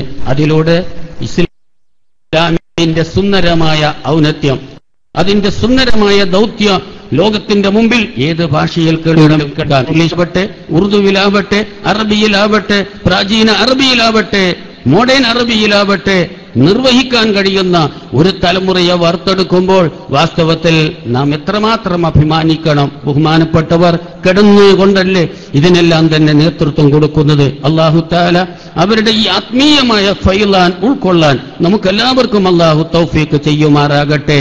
ലോകത്തെ ഏറ്റവും അധികം ഞെട്ടിച്ച 2 മഹാസംഭവങ്ങൾ ഉണ്ടായിരുന്നു. ഒന്ന് കുരിശ് യുദ്ധം, മറ്റേത് താർത്താരികൾ ചെങ്കിസ് ഖാന്റെ മുന്നേറ്റം, താർത്താരിപ്പടയുടെ മുന്നേറ്റം, താർത്താരികളുടെ മുന്നേറ്റം. മറ്റൊന്ന് കുരിശുപടയുടെ നേതൃത്വം.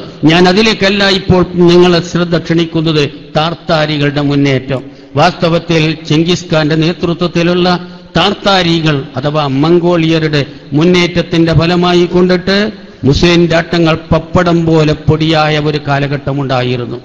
വാസ്തവത്തിൽ ഉന്നതരായ ഉലമാക്കന്മാർ താർത്താരികളെ പേടിച്ചുകൊണ്ടിട്ട് അറബി നാടുകളിൽ നിന്ന് ഇന്ത്യയിലേക്ക് മുഹാജിരീങ്ങളായി വന്നു. ഇന്നത്തെ വടക്കേ ഇന്ത്യയിലെ ഒട്ടുമുക്കാൽ പണ്ഡിതന്മാരുടെയും ഉപ്പാപ്പമാർ അന്ന് മുഹാജിരീങ്ങളായി വന്നവരാണ്. ചെങ്കിസ് ഖാന്റെ പട്ടാളം ചെയ്ത ക്രൂരതയുടെ ഒരു ചെറിയ ഉദാഹരണം ഞാൻ പറയാം. അദ്ദേഹം ബഗ്ദാദ് തരിപ്പണമാക്കാൻ വേണ്ടി പുറപ്പെട്ടു. ഭരണാധികാരികൾ അന്ന് നിർജീവമായിരുന്നു. അവർക്ക് പട്ടാളമുണ്ടായിരുന്നു, പക്ഷേ നേരിടാനുള്ള സ്ഥൈര്യമുണ്ടായിരുന്നില്ല, ഇച്ഛാശക്തി ഉണ്ടായിരുന്നില്ല. ചെങ്കിസ് ഖാൻ മംഗോളിയർ അവരെയെല്ലാം കീഴടക്കാൻ വേണ്ടി വന്നു. ബഗ്ദാദിലേക്ക് വരുമ്പോൾ ടൈഗ്രിസ് നദി കടക്കണം. ടൈഗ്രിസ് നദി കടക്കാൻ അവിടെ പാലമുണ്ടായിരുന്നില്ല, ബോട്ടുമുണ്ടായിരുന്നില്ല. ഇനി എങ്ങനെ കടക്കുമെന്നായിരുന്നു. ടൈഗ്രിസ് നദീ തീരത്ത് ബഗ്ദാദ് മുമ്പ് ഭരിച്ചിരുന്ന നിസാമുൽ മുൽക്ക് എന്ന് പറയുന്ന മഹാനായ സാത്വികനായ രാജാവ് ഒരു ഉയർന്ന സ്ഥാപനം അവിടെ സ്ഥാപിച്ചിട്ടുണ്ടായിരുന്നു. നിസാമിയ സർവകലാശാല. നിസാമിയ സർവകലാശാല, അതിലാണ് ഇമാം ഗസാലി റഹ്മത്തുള്ളാഹി അലൈഹി പഠിച്ചത്. പിൻകാലത്ത് അതിന്റെ മേധാവിയായിക്കൊണ്ട് അതിന്റെ ചാൻസലറായിക്കൊണ്ട് പ്രവർത്തിച്ചിരുന്നതോ ഇമാം ഗസാലി ഈ സ്ഥാപനത്തിൽ തന്നെയാണ്. എത്രയോ ഉലമാക്കന്മാരെ വാർത്തെടുത്ത ഉന്നതമായ കലാലയമായിരുന്നു അത്. ആ കലാലയം ടൈഗ്രിസ് നദീ തീരത്തായിരുന്നു. ഇവിടെ ചെങ്കിസ് ഖാനും കൂട്ടുകാരും കൂടിയിട്ടതാ വന്നിരിക്കുന്നു. തൈമൂറിന്റെ നേതൃത്വത്തിൽ വലിയൊരു പടയും ഇവരെല്ലാവരും കൂടി ടൈഗ്രിസ് നദീ തീരത്തെത്തി. അക്കരെ കടക്കണം, ആയുധങ്ങളുമായി കൊണ്ട് കടക്കണം. കടക്കാൻ കഴിയുന്നില്ല. ചെങ്കിസ് ഖാൻ ഉത്തരവിട്ടു, ആ കാണുന്ന ഉയർന്നു നിൽക്കുന്ന കെട്ടിടത്തിലേക്ക് ചെന്നു നോക്കൂ, അവിടെ ആരെങ്കിലും ഉണ്ടോ സഹായത്തിന് ക്ഷണിക്കാൻ. ഉടനെ തന്നെ പട്ടാളക്കാർ അങ്ങോട്ട് കടന്നപ്പോൾ അവിടെ ആരും ഉണ്ടായിരുന്നില്ല, അടച്ചിട്ടിരുന്നു. കാരണം താർത്താരി പടയുടെ മുന്നേറ്റം അറിഞ്ഞതുകൊണ്ട് ഭരണകൂടം ആ സ്ഥാപനത്തിന് ലീവ് പ്രഖ്യാപിച്ചിരുന്നു. വിദ്യാർത്ഥികളെയെല്ലാം തന്നെ നാട്ടിലേക്ക് പറഞ്ഞയച്ചിരുന്നു. സ്ഥാപനം പൂട്ടിക്കിടക്കുകയാണ്. ഉടനെ തന്നെ കതകിനെ ചവിട്ടി പട്ടാളക്കാരോട് പൊളിക്കാൻ വേണ്ടി ചെങ്കിസ് ഖാൻ ഉത്തരവിടുന്നു. പൊളിച്ചകത്തേക്ക് കടന്നപ്പോൾ കടന്നത് ഒരു ലൈബ്രറി ഹാളിലേക്കായിരുന്നു. വിശാലമായ ലൈബ്രറി. ആ ലൈബ്രറിയിൽ 1,00,000-ഓളം വരുന്ന കിതാബുകൾ, വിജ്ഞാനത്തിന്റെ ഭണ്ഡാരമുള്ള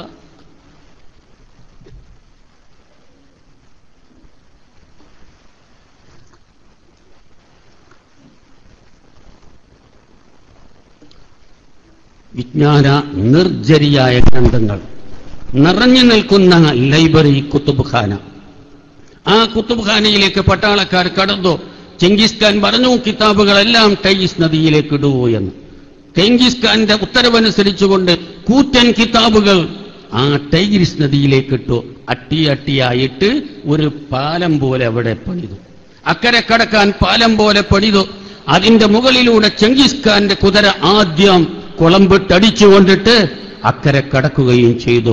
വാസ്തവത്തിൽ നിങ്ങൾ നോക്കുക, ഹിറ്റി എന്ന ചരിത്രകാരൻ വേദനയോടുകൂടി ഇത് അനുസ്മരിച്ചത്, ആ കിതാബുകളെല്ലാം ഇന്നുണ്ടായിരുന്നുവെങ്കിൽ അത് ചെങ്കടലിനൊരു കുറുകെ പാലം കെട്ടാൻ മതിയാകുമായിരുന്നു. അത്രയും കിതാബുകൾ. ഇതുപോലെയുള്ള ക്രൂരതയാണ്. അവരെ പിടിച്ചു കെട്ടാൻ ആരെ കൊണ്ട് കഴിയും? പൂച്ചക്ക് മണി ആര് കെട്ടുമെന്നുള്ള ചിന്തയിലായിരുന്നു. വാസ്തവത്തിൽ ഇരകളാണ് മുസ്ലിമീങ്ങൾ. അതേസമയത്ത് അവരെ കീഴ്പ്പെടുത്താൻ വേണ്ടിയിട്ട് ബുദ്ധമത ഭിക്ഷുക്കൾ മുന്നോട്ട് വന്നു, ക്രിസ്തീയ പുരോഹിതന്മാരും മുന്നോട്ട് വന്നു. കാരണം മംഗോളിയക്ക് ഒരു ഭൂമിപരമായ ബന്ധമുണ്ടായിരുന്നു. അതുകൊണ്ട് ബുദ്ധഭിക്ഷുക്കൾ പറഞ്ഞു, ഞങ്ങൾ അവരെ കീഴടക്കുക, അവരെ മുഴുവനും ഞങ്ങൾ ഫത്വാക്കുമെന്ന്. അങ്ങനെ ചെങ്കിസ് ഖാന്റെ രാജസദസ്സിൽ അവർ വരും, അവരോരോ മന്ത്രോച്ചാരണം നടത്തും. കഴിഞ്ഞില്ല. ക്രിസ്തീയ പുരോഹിതന്മാര് വരും, അവരും കുറെ യേശുവിന്റെ കീർത്തനങ്ങളെല്ലാം പാടിക്കൊണ്ട് അവിടെ ഇരിക്കുക. ചെങ്കിസ് ഖാന്റെ മനസ്സ് മാറുന്നുണ്ടോ? വല്ല മാറ്റവും അവിടെ നടക്കുന്നുണ്ടോ? യാതൊരു മാറ്റവും അവിടെ സംഭവിച്ചില്ല. വാസ്തവത്തിൽ ഇത് മുന്നേറിക്കൊണ്ടിരിക്കുന്നു. ടീച്ചിങ് ഓഫ് ഇസ്ലാം എന്ന ഗ്രന്ഥത്തിൽ തോമസ് ആർണോൾഡ് വിവരിക്കുന്നു, 3 മതവിഭാഗങ്ങളാണ് ഇവരോട് നേരിടാൻ മുന്നോട്ട് വന്നത്. പക്ഷേ ഇവിടെ വിജയിച്ചത് ഇരകളായിരുന്നു എന്ന്. ഇരകളായിരുന്നു ഇവിടെ വിജയിച്ചത്. താർത്താരികളെ പരാജയപ്പെടുത്താൻ അവരുടെ ഇരകളെ കൊണ്ടാണ് അല്ലാഹു തആലയുടെ തീരുമാനമുണ്ടായത്. തൈമൂർ ചക്രവർത്തി ഒരവസരത്തിൽ അദ്ദേഹം ശിക്കാറിന് വേണ്ടി പുറപ്പെട്ടു. അദ്ദേഹത്തിന്റെ കൂടെ പരിവാരങ്ങൾ ഉണ്ടായിരുന്നു. പ്രത്യേകം ചക്രവർത്തിക്ക് ശിക്കാർ നടത്താൻ, വേട്ടയാടാൻ പറ്റുന്ന കാടുകൾ ഉണ്ടായിരുന്നു. ആ കാടിന്റെ സമീപത്തൂടെ മറ്റാർക്കും നടക്കാനൊന്നും പാടില്ല, ആർക്കും തന്നെ അതിലൂടെ പോകാനും പറ്റുകയില്ല. ഇങ്ങനെയുള്ളതായിരുന്നു നിയമം. പക്ഷെ ആ സമയത്താണ് ബുഖാറയിലുള്ള ജമാലുദ്ദീൻ, ഷെയ്ഖ് ജമാലുദ്ദീൻ അള്ളാഹുവിന്റെ വലിയായിരുന്നു. ആ മഹാത്മാവും തന്റെ ശിഷ്യന്മാരും ഇങ്ങോട്ട് പുറപ്പെടുന്നത്. അവർക്ക് ഈ പ്രദേശം ഒരു സംരക്ഷിത മേഖലയാണെന്നൊന്നും അറിയുകയില്ല, ഇതൊരു സെക്യൂരിറ്റി മേഖലയാണെന്നൊന്നും തന്നെ അവർക്ക് അറിയുകയില്ല. അവർ ഫക്കീറന്മാർ, അവർ സൂഫികൾ. ബഹുമാനപ്പെട്ട ജമാലുദ്ദീൻ, ഷെയ്ഖ് ജമാലുദ്ദീന്റെ ശിഷ്യന്മാരും ജമാലുദ്ദീൻ ഷെയ്ഖും കൂടിയിട്ട് ആ സമീപത്തൂടങ്ങ് പോകുന്നു. ചക്രവർത്തി തൈമൂർ ചക്രവർത്തി, ചെങ്കിസ് ഖാന്റെ മകൻ തൈമൂർ ചക്രവർത്തി പരിവാരത്തോടുകൂടെ ശിക്കാരിന് വന്നിരിക്കുകയാണ്. പറക്കുന്നു. കുറച്ച് ആളുകൾ അതിലൂടെ വരുന്നത് കണ്ടപ്പോൾ ഉടനെ തന്നെ തന്റെ ഉദ്യോഗസ്ഥന്മാരോട്, പട്ടാളക്കാരോട് പറഞ്ഞു, എങ്ങനെ ഇവരിവിടെ എത്തി എന്ന്. ഇവിടെ ഞങ്ങൾക്ക് മാത്രം സഞ്ചരിക്കാനുള്ളതല്ലേ, നമ്മുടെ സംരക്ഷിത മേഖലയല്ലേ, ഈ മേഖലയിൽ മറ്റുള്ളവർക്ക് കടന്നു വരാൻ പറ്റുമോ, നിയമവിരുദ്ധമല്ലേ, ഉടനെ തന്നെ അവരെ പിടികൂടുമോ എന്ന്. പിടികൂടാൻ വന്നപ്പോൾ വാസ്തവത്തിൽ ഷെയ്ഖ് ജമാലുദ്ദീൻ റഹ്മത്തുള്ളാഹി അലൈഹി അദ്ദേഹം പറഞ്ഞു, എന്റെ ശിഷ്യന്മാരെ ഒന്നും നിങ്ങൾ ചെയ്യരുത്, ഞാൻ ചക്രവർത്തിയുടെ മുന്നിലേക്ക് പോകാമെന്ന്. ഷെയ്ഖ് ജമാലുദ്ദീൻ തൈമൂറിന്റെ മുന്നിലേക്ക് വന്നു. തുഗ്ലക് തൈമൂറിന്റെ മുന്നിൽ വന്നു നിന്നു. തൈമൂർ ചോദിച്ചു, നിങ്ങൾക്കറിയല്ലേ ഇത് രാജാക്കന്മാരുടെ സുരക്ഷിത മേഖലയാണ്, അവരുടെ അനുവാദം കൂടാതെ ആർക്കും ഇതിലൂടെ പോകാൻ പാടില്ല എന്ന്. ഇത് രാജകീയ കുടുംബത്തിന് ശിക്കാർ നടത്താൻ, വേട്ടയാടാനുള്ള സ്ഥലമാണെന്നറിഞ്ഞുകൂടെ എന്ന്. അദ്ദേഹം പറഞ്ഞു, അറിയില്ല. വളരെ സൗമ്യത്തോടുകൂടെ പറഞ്ഞു, ഞങ്ങൾക്കതറിയില്ല, ഞങ്ങൾക്കറിയാതെ വന്ന് സംഭവിച്ചതാണ്. വല്ല തെറ്റും പറ്റിയിട്ടുണ്ടെങ്കിൽ പുറത്തു തരണം, ഞങ്ങൾ ഇനി മേലിൽ ഇതിലൂടെ വരില്ല. ഞങ്ങൾ ഒരു കാര്യം ചിന്തിച്ചു, ഭൂമി അള്ളാഹുവിനുള്ളതല്ലേ, അവന്റെ ദാസന്മാർക്ക് ഇതിലൂടെയും നടക്കാൻ പറ്റുമല്ലോ, ഇതാണ് ഞങ്ങൾ കരുതിയത്. പക്ഷേ അള്ളാഹുവിന്റെ ഭൂമിയിൽ ചില സ്ഥലത്തൂടെ നടത്താൻ പാടില്ല എന്നൊക്കെ പറയുന്നതിനെപ്പറ്റി പെട്ടെന്ന് ഓർക്കാനൊന്നും കഴിഞ്ഞിട്ടില്ല. അതുകൊണ്ട് ക്ഷമിക്കണം, തെറ്റുപറ്റിയതാണ്, ഞങ്ങൾ വേഗം തന്നെ ഇവിടുന്ന് പോകാം, ഞങ്ങൾ ഒന്നും ചെയ്യരുത് എന്ന് പറഞ്ഞപ്പോൾ തൈമൂർ ക്രൂരഭാവത്തിൽ ചോദിച്ചു, നിങ്ങൾ എവിടുത്തുകാരാണ് എന്ന്. പറഞ്ഞു, ഞങ്ങൾ പേർഷ്യയിൽ നിന്നാണ് വരുന്നത് എന്ന്. ഉടനെ തന്നെ, നിങ്ങൾ പേർഷ്യക്കാരാണല്ലേ? അതെ. ഉടനെ തന്നെ തൈമൂർ പറഞ്ഞു, പേർഷ്യക്കാരെക്കാൾ ഏറ്റവും അധികം ഉത്തമം പട്ടികളാണ് ഇവരെക്കാണ് പേർഷ്യക്കാരെക്കാണ് ഉത്തമം എന്ന് പറഞ്ഞപ്പോൾ ഷെയ്ഖ് ജമാലുദ്ദീൻ പറഞ്ഞു, ചക്രവർത്തി പറഞ്ഞത് ശരിയല്ല, ഞങ്ങൾ പട്ടികളാണെന്നല്ലേ. പക്ഷേ നിങ്ങളൊരു കാര്യം മനസ്സിലാക്കണം, അള്ളാഹു അനുഗ്രഹിച്ചിട്ടില്ലായിരുന്നുവെങ്കിൽ, അവന്റെ ദീൻ ഞങ്ങളിൽ വന്നിട്ടില്ലായിരുന്നുവെങ്കിൽ, പ്രവാചകൻ ഞങ്ങൾക്കില്ലായിരുന്നുവെങ്കിൽ, ഇസ്ലാമിക നിയമം ഞങ്ങൾ അനുസരിച്ചിട്ടില്ലായിരുന്നുവെങ്കിൽ, ഞങ്ങളുടെ മനസ്സിൽ ഈമാൻ കടന്നിട്ടില്ലായിരുന്നുവെങ്കിൽ ഞങ്ങൾ പട്ടികളെക്കാൾ നികൃഷ്ടരായിരുന്നു. പക്ഷേ ഇന്ന് അങ്ങനെയല്ല. അള്ളാഹുവിന്റെ ദീൻ അനുസരിക്കുന്നുണ്ട്, ദീനനുസരിച്ച് ഞങ്ങൾ ജീവിക്കുന്നു, പ്രവാചകനെ അനുകരിക്കുന്നു. അതുകൊണ്ട് പട്ടികളുടെ സ്ഥാനത്തൊന്നുമല്ല. അള്ളാഹുവിനനുസരിച്ചിട്ടില്ലെങ്കിൽ, ഈമാൻ ഞങ്ങൾക്കില്ലെങ്കിലാണ് ഞങ്ങൾ പട്ടികളാകുന്നത് എന്ന് പറഞ്ഞപ്പോൾ രാജാവ് ഇവരുടെ മുഖത്തേക്ക് നോക്കി അവരോട് പോകാൻ വേണ്ടി പറഞ്ഞു. പക്ഷേ തൈമൂറിന്റെ മനസ്സിൽ ആ വാക്ക് കടന്നുപോയി. തൈമൂർ ചിന്തിച്ചു, ഈ വൃദ്ധൻ പറഞ്ഞത് ഞാനും പട്ടികളുടെ സ്ഥാനത്തല്ല അദ്ദേഹത്തിന്റെ മനസ്സിൽ ഇങ്ങനെ ആ ചിന്ത തന്നെ. ഷിക്കാറിൽ പങ്കെടുത്തു. ഷിക്കാർ കഴിഞ്ഞപ്പോഴോ അദ്ദേഹത്തിന് ആ ചിന്ത തന്നെ, എന്താണ് ഈ ഇസ്ലാം, എന്താണ് ഈമാൻ, സത്യവിശ്വാസം മനസ്സിലേക്ക് കടന്നാൽ നികൃഷ്ടരാവില്ല, നിന്നരാവില്ല എന്ന് പറഞ്ഞ സന്ദേശം എന്താ? ഇതൊക്കെയാണ് വാസ്തവത്തിൽ തൈമൂറിന്റെ മനസ്സിൽ കിടന്നിങ്ങനെ ഒഴിയുന്നത്. വാസ്തവത്തിൽ ഷിക്കാർ കഴിഞ്ഞ് അദ്ദേഹം ഇരുന്നപ്പോൾ അദ്ദേഹം തന്റെ ഉദ്യോഗസ്ഥന്മാരോട് പറഞ്ഞു, നാം കൊട്ടാരത്തിലേക്ക് പോവുകയാണ്. നേരത്തെ കണ്ട നിയമം തെറ്റിച്ചുകൊണ്ട് ഇങ്ങോട്ട് വന്നവരില്ലേ, അതിക്രമിച്ച് കടന്നവരില്ലേ, അവരിൽ ആ വൃദ്ധനായ ആളുണ്ടല്ലോ, എന്നോട് സംസാരിച്ച അദ്ദേഹത്തെ ഒന്ന് കൊട്ടാരത്തിൽ കൊണ്ടുവരണം എന്ന്. ഉടനെ തന്നെ അദ്ദേഹം ഈ ശിക്കാരം കഴിഞ്ഞ് കൊട്ടാരത്തിലെത്തി. ഉദ്യോഗസ്ഥന്മാർ പറഞ്ഞതുപോലെ തന്നെ അവിടെയെല്ലാം പരതി അദ്ദേഹത്തെ കിട്ടി. അദ്ദേഹത്തെയുമായി കൊട്ടാരത്തിലെത്തി. കൊട്ടാരത്തിൽ ചക്രവർത്തിയുടെ മുന്നിലിരുത്തി ചക്രവർത്തി ചോദിച്ചു, നേരത്തെ പറഞ്ഞതിന്റെ ലക്ഷ്യമെന്താണ് എന്ന്. ഉടനെ തന്നെ നല്ലൊരു ചാൻസ്, നല്ലൊരു സന്ദർഭം. ഉടനെ തന്നെ അതാ ഷേഖ് ജമാലുദ്ദീൻ ഇസ്ലാമിന്റെ മഹിമ അവതരിപ്പിച്ചു, തൗഹീദ് അവതരിപ്പിച്ചു, അക്രമത്തിന്റെ ദുരന്തം അവതരിപ്പിച്ചു, മനുഷ്യജീവന്റെ വില മനസ്സിലാക്കി കൊടുത്തു. അനീതിയും അക്രമവും ഇല്ലാത്ത ഒരു ജീവിതം പഠിപ്പിച്ച ഇസ്ലാമിന്റെ സന്ദേശം അങ്ങ് ഓതിക്കൊടുത്തപ്പോൾ വാസ്തവത്തിൽ തൈമൂറിന്റെ മനസ്സിലേക്ക് അത് കടന്നു. തൈമൂർ ചോദിച്ചു, ഞാൻ മുസ്ലിം ആയാലോ? ഉടനെ ഷേഖ് ജമാലുദ്ദീൻ പറഞ്ഞു, ആവാമല്ലോ, എന്നാൽ എനിക്ക് ഈ മതത്തിലേക്ക് കടക്കണമെന്ന് എനിക്ക് ആഗ്രഹമുണ്ട് എന്ന്. കടക്കാമല്ലോ, നിങ്ങൾക്ക് കടക്കാമല്ലോ, യാതൊരു തടസ്സവുമില്ല, വിലക്കപ്പെട്ട കനിയല്ല ഇത്, നിങ്ങൾക്ക് പ്രവേശിക്കാമെന്ന് പറഞ്ഞപ്പോൾ ഉടനെ തന്നെ അതാ ഷഹാദത്ത് കലിമ അവരുടെ മുമ്പിൽ വെച്ചുകൊണ്ട് ഷേഖ് ജമാലുദ്ദീൻ ചൊല്ലി. പക്ഷേ തൈമൂർ ചൊല്ലിയില്ല. തൈമൂർ പറഞ്ഞു, ഇപ്പോൾ അത് ചൊല്ലിയാൽ നമ്മുടെ രാഷ്ട്രത്തിൽ പ്രശ്നമുണ്ടാകും, നമ്മുടെ രാഷ്ട്രത്തിൽ അത് പ്രശ്നം സൃഷ്ടിക്കും. എന്റെ പിതാവ് ചെങ്കിസ് ഖാനാണ്, ഇവിടെ വലിയ സാമ്രാജ്യമുള്ളത്. അദ്ദേഹം മരിക്കാറായിട്ടുണ്ട്. അദ്ദേഹം മരിച്ചു കഴിഞ്ഞാൽ ആധിപത്യം മുഴുവനും എന്റെ കയ്യിലേക്കായി. ഈ ഭരണത്തിന്റെ ചോദ്യം ചെയ്യാത്ത ഭരണാധികാരിയായി ഞാൻ മാറും. ആ സമയത്ത് നിങ്ങൾ അന്വേഷിക്കണം, നിങ്ങൾ എന്റെ കൊട്ടാരത്തിൽ വരണം, എനിക്ക് ഷഹാദത്ത് കലിമ ചൊല്ലിത്തരണം, നിങ്ങളുടെ കൈപിടിച്ചുകൊണ്ട് ഞാൻ ഇസ്ലാമിലേക്ക് വരാൻ തയ്യാറാണ് എന്ന് പറഞ്ഞപ്പോൾ ഷേഖ് ജമാലുദ്ദീൻ പറഞ്ഞു, ഞാൻ ആ സമയത്ത് വരാം, ഞാൻ അന്വേഷിച്ചുകൊണ്ടും എന്തെങ്കിലും വിട പറയുകയും ചെയ്തു. കാലം കുറച്ചു കഴിഞ്ഞു. വാസ്തവത്തിൽ ഷേഖ് ജമാലുദ്ദീനെ രോഗം വന്നു. ജമാലുദ്ദീൻ മരണാസന്നനായി കിടക്കുമ്പോൾ തന്റെ മകൻ റഷീദുദ്ദീൻ, ഷേഖ് റഷീദുദ്ദീനെ വിളിച്ചുകൊണ്ട് പറഞ്ഞു, ഇവിടെ ചെങ്കിസ് ഖാൻ മരണപ്പെട്ടിട്ടുണ്ട്, അതുകൊണ്ട് നീ തൈമൂർ ചക്രവർത്തിയുടെ കൊട്ടാരത്തിലെത്തണം. പിതാവിനോട് ആ രാജാവ് ഒരു വാഗ്ദത്തം ചെയ്തിട്ടുണ്ട്, എന്നോട് ഒരു വാഗ്ദത്തം ചെയ്തിട്ടുണ്ട്. ആ വാഗ്ദത്തം പാലിക്കാൻ വേണ്ടി മാത്രം ഓർമ്മപ്പെടുത്തിയാൽ മതി, വേറൊന്നും നീ പറയണ്ട. അതുകൊണ്ട് ഒരുപക്ഷെ എന്റെ രോഗം മാറിയിട്ടാണെങ്കിൽ ഞാൻ അങ്ങോട്ട് പോകുമെന്ന്. പക്ഷേ ഷേഖ് ജമാലുദ്ദീൻ ആ രോഗത്തിൽ മരണപ്പെടുകയാണ് ഉണ്ടായത്. അദ്ദേഹം മരണപ്പെട്ടു. പിന്നെ റഷീദുദ്ദീൻ ഇതിനെപ്പറ്റി അന്വേഷിച്ച് അവസാനം തൈമൂർ ചക്രവർത്തി ഭരണാധിപനായിരിക്കുന്നു, രാജ്യങ്ങളെല്ലാം ഭിന്നചേരിയിലാണ്, അതെല്ലാം ഒന്നാക്കിയിരിക്കുന്നു എന്നെല്ലാം അറിഞ്ഞപ്പോൾ അദ്ദേഹം കൊട്ടാരത്തെ ലക്ഷ്യം വെച്ചുകൊണ്ട് റഷീദുദ്ദീൻ എന്ന് പറയുന്ന യുവാവ്, ആദർശസ്ഥൈര്യനായ അദ്ദേഹവും വിലായത്തുള്ള ആളായിരുന്നു, അദ്ദേഹം പുറപ്പെട്ടു. പക്ഷേ കൊട്ടാരത്തിന്റെ സമീപത്തെത്തിയപ്പോൾ സെക്യൂരിറ്റി ജീവനക്കാർ കൊട്ടാരത്തിലേക്ക് കടക്കാൻ അനുവദിച്ചില്ല. ഇദ്ദേഹം ഒരു ഫക്കീറിന്റെ വേഷത്തിലാണ്. അദ്ദേഹം വേഷഭൂഷാദികളൊന്നും ഉണ്ടായിരുന്നില്ല, അതുകൊണ്ട് ഇങ്ങോട്ട് കടക്കാൻ അനുവദിച്ചില്ല. അദ്ദേഹം കൊട്ടാരത്തിന്റെ പരിസരത്ത് നിന്നു. അതിനിടയിൽ അദ്ദേഹം ചിന്തിച്ചു, എന്തെങ്കിലും ഒരു തന്ത്രം സ്വീകരിക്കണമെന്ന്. ഒരു ദിവസം പ്രഭാതം പൊട്ടിവിടരുന്നതിന് മുമ്പ് കൊട്ടാരത്തിന്റെ സമീപത്ത് വെച്ചുകൊണ്ട് ഉറക്കെ ഒരു ബാങ്ക് അങ്ങ് കൊടുത്തു. ഉറക്കെ അങ്ങ് ബാങ്ക് കൊടുത്തപ്പോൾ കൊട്ടാരത്തിൽ സുഖസുന്ദരമായ നിദ്രയിൽപ്പെട്ട തൈമൂർ ചക്രവർത്തി ഞെട്ടിയുണർന്നു. എന്താണ് ഈ ശബ്ദമെന്ന്, ആരാണ് ഇങ്ങനെ ഇവിടെ ശബ്ദം വെക്കാൻ? ഇവിടെ ഒരാളും തന്നെ അടുത്തു വരാത്തൊരു സ്ഥലമല്ലേ, എങ്ങനെ ഒരാൾ ഇവിടെ കടന്നുകൂടി? ഉടനെ തന്നെ പട്ടാള ഉദ്യോഗസ്ഥന്മാരോട് അദ്ദേഹം ആവശ്യപ്പെട്ടു പോയി നോക്കാൻ.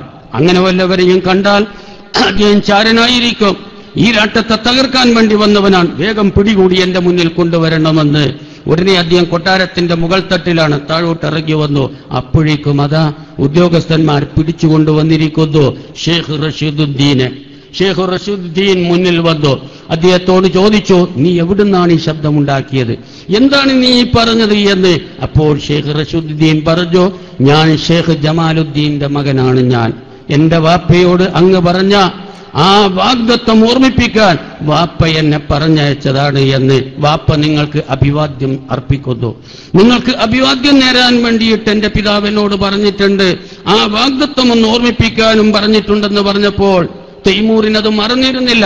തൈമൂർ ചോദിച്ചു, ഷേഖ് ജമാലുദ്ദീനാകുന്ന നിന്റെ പിതാവ് എവിടെയാണ് എന്ന്. അദ്ദേഹം മരണപ്പെട്ടു, ഖബറിലാണ് എന്ന്. ഇത് കേൾക്കുമ്പോൾ വാസ്തവത്തിൽ തൈമൂറിന്റെ കണ്ണുകളിൽ വെള്ളം നിറയുകയായിരുന്നു. തൈമൂർ പറഞ്ഞു, മോനെ, വാപ്പയോടുള്ള വാഗ്ദത്വം ഞാൻ നിറവേറ്റാൻ പോവുകയാണ്, നീ എനിക്ക് ഷഹാദത്ത് കലിമ ചൊല്ലിത്തരണമെന്ന്. ഷഹാദത്ത് കലിമ ചൊല്ലിക്കൊടുത്തു. തൈമൂർ ചക്രവർത്തി വാസ്തവത്തിൽ ഇസ്ലാമിന്റെ മലർവാടിയിലേക്ക് അങ്ങ് കാലെടുത്ത് വെക്കുകയോ അദ്ദേഹം രാഷ്ട്രത്തലവന്മാർക്കെല്ലാം വിവരമറിയിച്ചു. ഇസ്ലാമിന്റെ സന്ദേശം പ്രബോധനം ചെയ്യാനുള്ള അവകാശം കൊടുത്തു. പണ്ഡിതന്മാർക്ക് സ്വാതന്ത്ര്യത്തോടുകൂടി പ്രബോധനം ചെയ്യാൻ തുടങ്ങി. ചുരുക്കം പറയുകയാണെങ്കിൽ നാട്ടിൽ ഒരു ഇസ്ലാമിക ഛായയുണ്ടായി. ഇസ്ലാമിലേക്ക് ജനങ്ങൾ കൂട്ടം കൂട്ടമായിട്ട് വന്നു. ഈ മംഗോളിയരുടെ പിൻഗാമികൾ പിന്നെ ആരായി? ഔലിയാക്കന്മാരായി, പണ്ഡിതന്മാരായി, മുസന്നിഫീങ്ങളായി. അവരുടെ പിൻഗാമികളാണ് നമ്മുടെ ഇന്ത്യയിൽ വന്നുകൊണ്ട് ഒരു മനോഹരമായ സാമ്രാജ്യ ഇന്ത്യ രാജ്യത്തിന് സമർപ്പിച്ച മുഗളന്മാർ. ബാബർ ചക്രവർത്തിയുടെ കാലം മുതൽക്ക് ബഹദൂർ ഷാ വരെയുള്ള ആ പട്ടികയിൽ ഇന്ത്യയെ മനോഹരമാക്കി തീർത്ത അന്നൊരു സ്വാതന്ത്ര്യ സമരവും ഇവിടെ ഉണ്ടായില്ലല്ലോ. അന്ന് അധിനിവേശകളാണിവർ, വിദേശത്ത് വന്നവരാണെന്ന് പറഞ്ഞുകൊണ്ട് ഏതെങ്കിലും ഒരു സ്വാതന്ത്ര്യ സമരം ഇന്ത്യയിൽ ഉണ്ടായോ? അവരുടെ ഭരണം എല്ലാവരും തന്നെ അംഗീകരിച്ചോ. വാസ്തവത്തിൽ ഈ നാട്ടിൽ സമാധാനവും സൗഹാർദ്ദവും ഇവിടെ നിലകൊള്ളുകയും ചെയ്തു.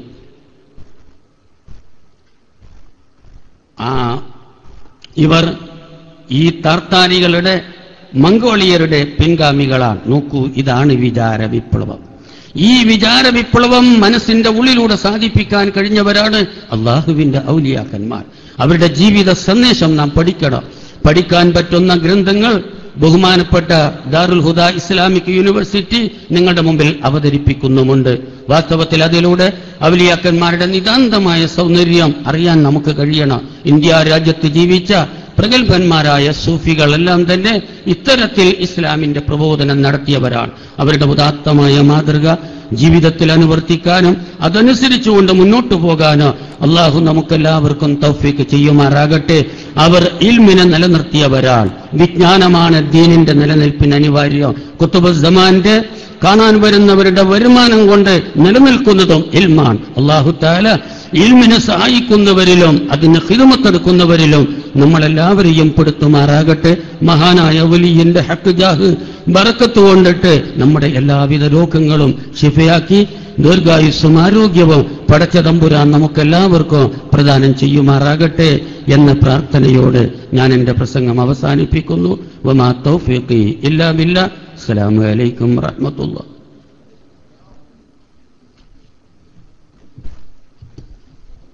ഈ മഹത്തായ പരിപാടി ഇവിടെ അവസാനിക്കുകയാണ്. ബഹുമാനപ്പെട്ട ഖുതുബുസ്സമാൻ തങ്ങളുടെ ഹക്ക് ജാഹ് ബർക്കത്ത് കൊണ്ട് അല്ലാഹു തആല നമ്മുടെ എല്ലാവരുടെയും സതുദ്ദേശങ്ങൾ പൂർത്തീകരിച്ചു തരുമാറാവട്ടെ. ഒരുപാട് ആളുകൾ ദുആ ചെയ്യാൻ വേണ്ടി പ്രത്യേകം ആവശ്യപ്പെട്ടിട്ടുണ്ട്. രോഗശമനത്തിനും മറ്റു പല മുറാദുകളും പ്രത്യേകം പറഞ്ഞുകൊണ്ട് ദുആ ചെയ്യാൻ ആവശ്യപ്പെട്ടിട്ടുണ്ട്. എല്ലാവരുടെയും സതുദ്ദേശങ്ങൾ അല്ലാഹു തആല മഹാനവരുടെ ബർക്കത്ത് കൊണ്ട് ആശിലാക്കി കൊടുക്കുമാറാവട്ടെ. രോഗത്തിന് പരിപൂർണമായ ഷിഫാഇനെ നൽകുമാറാവട്ടെ എന്ന് പ്രത്യേകം ദുആ ചെയ്തുകൊണ്ട് നാളത്തെ പ്രോഗ്രാം ഓർമ്മപ്പെടുത്തുന്നു. പിന്നെ നമ്മുടെ ഈ പരിപാടികളൊക്കെ കേരള ഇസ്ലാമി ക്ലാസ് റൂം മുഖേന ലോകത്തിന്റെ വിവിധ ഭാഗങ്ങളിൽ ശ്രദ്ധിച്ചുകൊണ്ടിരിക്കുന്നുണ്ട്. അവരൊക്കെ പ്രത്യേകം ദുആ ചെയ്യാൻ വേണ്ടി ആവശ്യപ്പെട്ടിട്ടുണ്ട്. അവരുടെയൊക്കെ നല്ല ഉദ്ദേശങ്ങൾ അള്ളാഹു സന്തോഷത്തോടെ പൂർത്തീകരിച്ചു കൊടുക്കുമാറാവട്ടെ. 8 വർഷമായി കല്യാണം കഴിഞ്ഞിട്ട് ഇതുവരെ സന്താനങ്ങൾ ഉണ്ടായിട്ടില്ല. പ്രത്യേകം ദുആ ചെയ്യാൻ ആവശ്യപ്പെട്ടിട്ടുണ്ട്. അള്ളാഹു തആല അദ്ദേഹത്തിന് സ്വാലിഹീങ്ങളായ സന്താനങ്ങൾ നൽകുമാറാവട്ടെ. കല്യാണം ശരിയാവാൻ, മരിച്ചുപോയ ബന്ധുക്കൾക്ക് വേണ്ടി, ഇങ്ങനെ പല ആവശ്യങ്ങളും പറഞ്ഞിട്ടുണ്ട്. അള്ളാഹു തആല അവരുടെയൊക്കെ മുറാദുകൾ അള്ളാഹുവിന് അറിയാം. ബഹുമാനപ്പെട്ടവരുടെ ബർക്കത്ത് കൊണ്ടെല്ലാം അള്ളാഹു പൂർത്തീകരിച്ചു കൊടുക്കുമാറാവട്ടെ. നാളെ ബഹുവന്യരായ ദാൽഹുദയുടെ സന്തതി മുസ്തഫ ആക്കോട് ഹുദവി അവറുകളാണ്. എല്ലാവരും നേരത്തെ തന്നെ മഗ്‌രിബിന്റെ ശേഷം തുടങ്ങുന്ന പരിപാടിയിലേക്ക് എത്തിച്ചേരണമെന്ന് അറിയിക്കുന്നു. മറ്റൊരു കാര്യം, എല്ലാ ദിവസവും നേർച്ച കഴിയുന്നത് വരെ ളുഹർ നിസ്കരിച്ച ഉടനെ മഖാം മജ്‌ലിസിൽ വെച്ച് മൗലിദ് പാരായണം ഉണ്ടായിരിക്കുന്നതാണ്. ഈ മഹത്തായ പരിപാടിയിൽ പങ്കെടുത്ത ബഹുമാനപ്പെട്ട സാദാത്തുമാർക്കും ഉസ്താദുമാർക്കും മുഖ്യപ്രഭാഷണം നടത്തിയ ബഹുവന്യരായ സയ്യിദ് മുഹമ്മദ് നിലാമി അവർക്കുമൊക്കെ നന്ദി ആശംസിക്കുന്നു. അള്ളാഹു അവർക്കൊക്കെ ദീനീ ഖിദ്മത്തിലായി ദീർഘകാലം സേവനം ചെയ്യാനുള്ള തൗഫീഖ് നൽകുമാറാവട്ടെ എന്ന് ദുആ ചെയ്തുകൊണ്ട് എല്ലാവർക്കും നന്ദി ആശംസിച്ച് ഈ മഹത്തായ പരിപാടി അവസാനിച്ചതായി അറിയിക്കുന്നു. സ്വല്ലല്ലാഹു അലാ സയ്യിദിനാ മുഹമ്മദ് സ്വല്ലല്ലാഹു അലൈഹി വസല്ലം. സല്ലല്ലാഹു അലാ സയ്യിദിനാ മുഹമ്മദ് സല്ലല്ലാഹു അലൈഹി വസല്ലം. اللهم صل على سيدنا محمد يا رب صل عليه وسلم.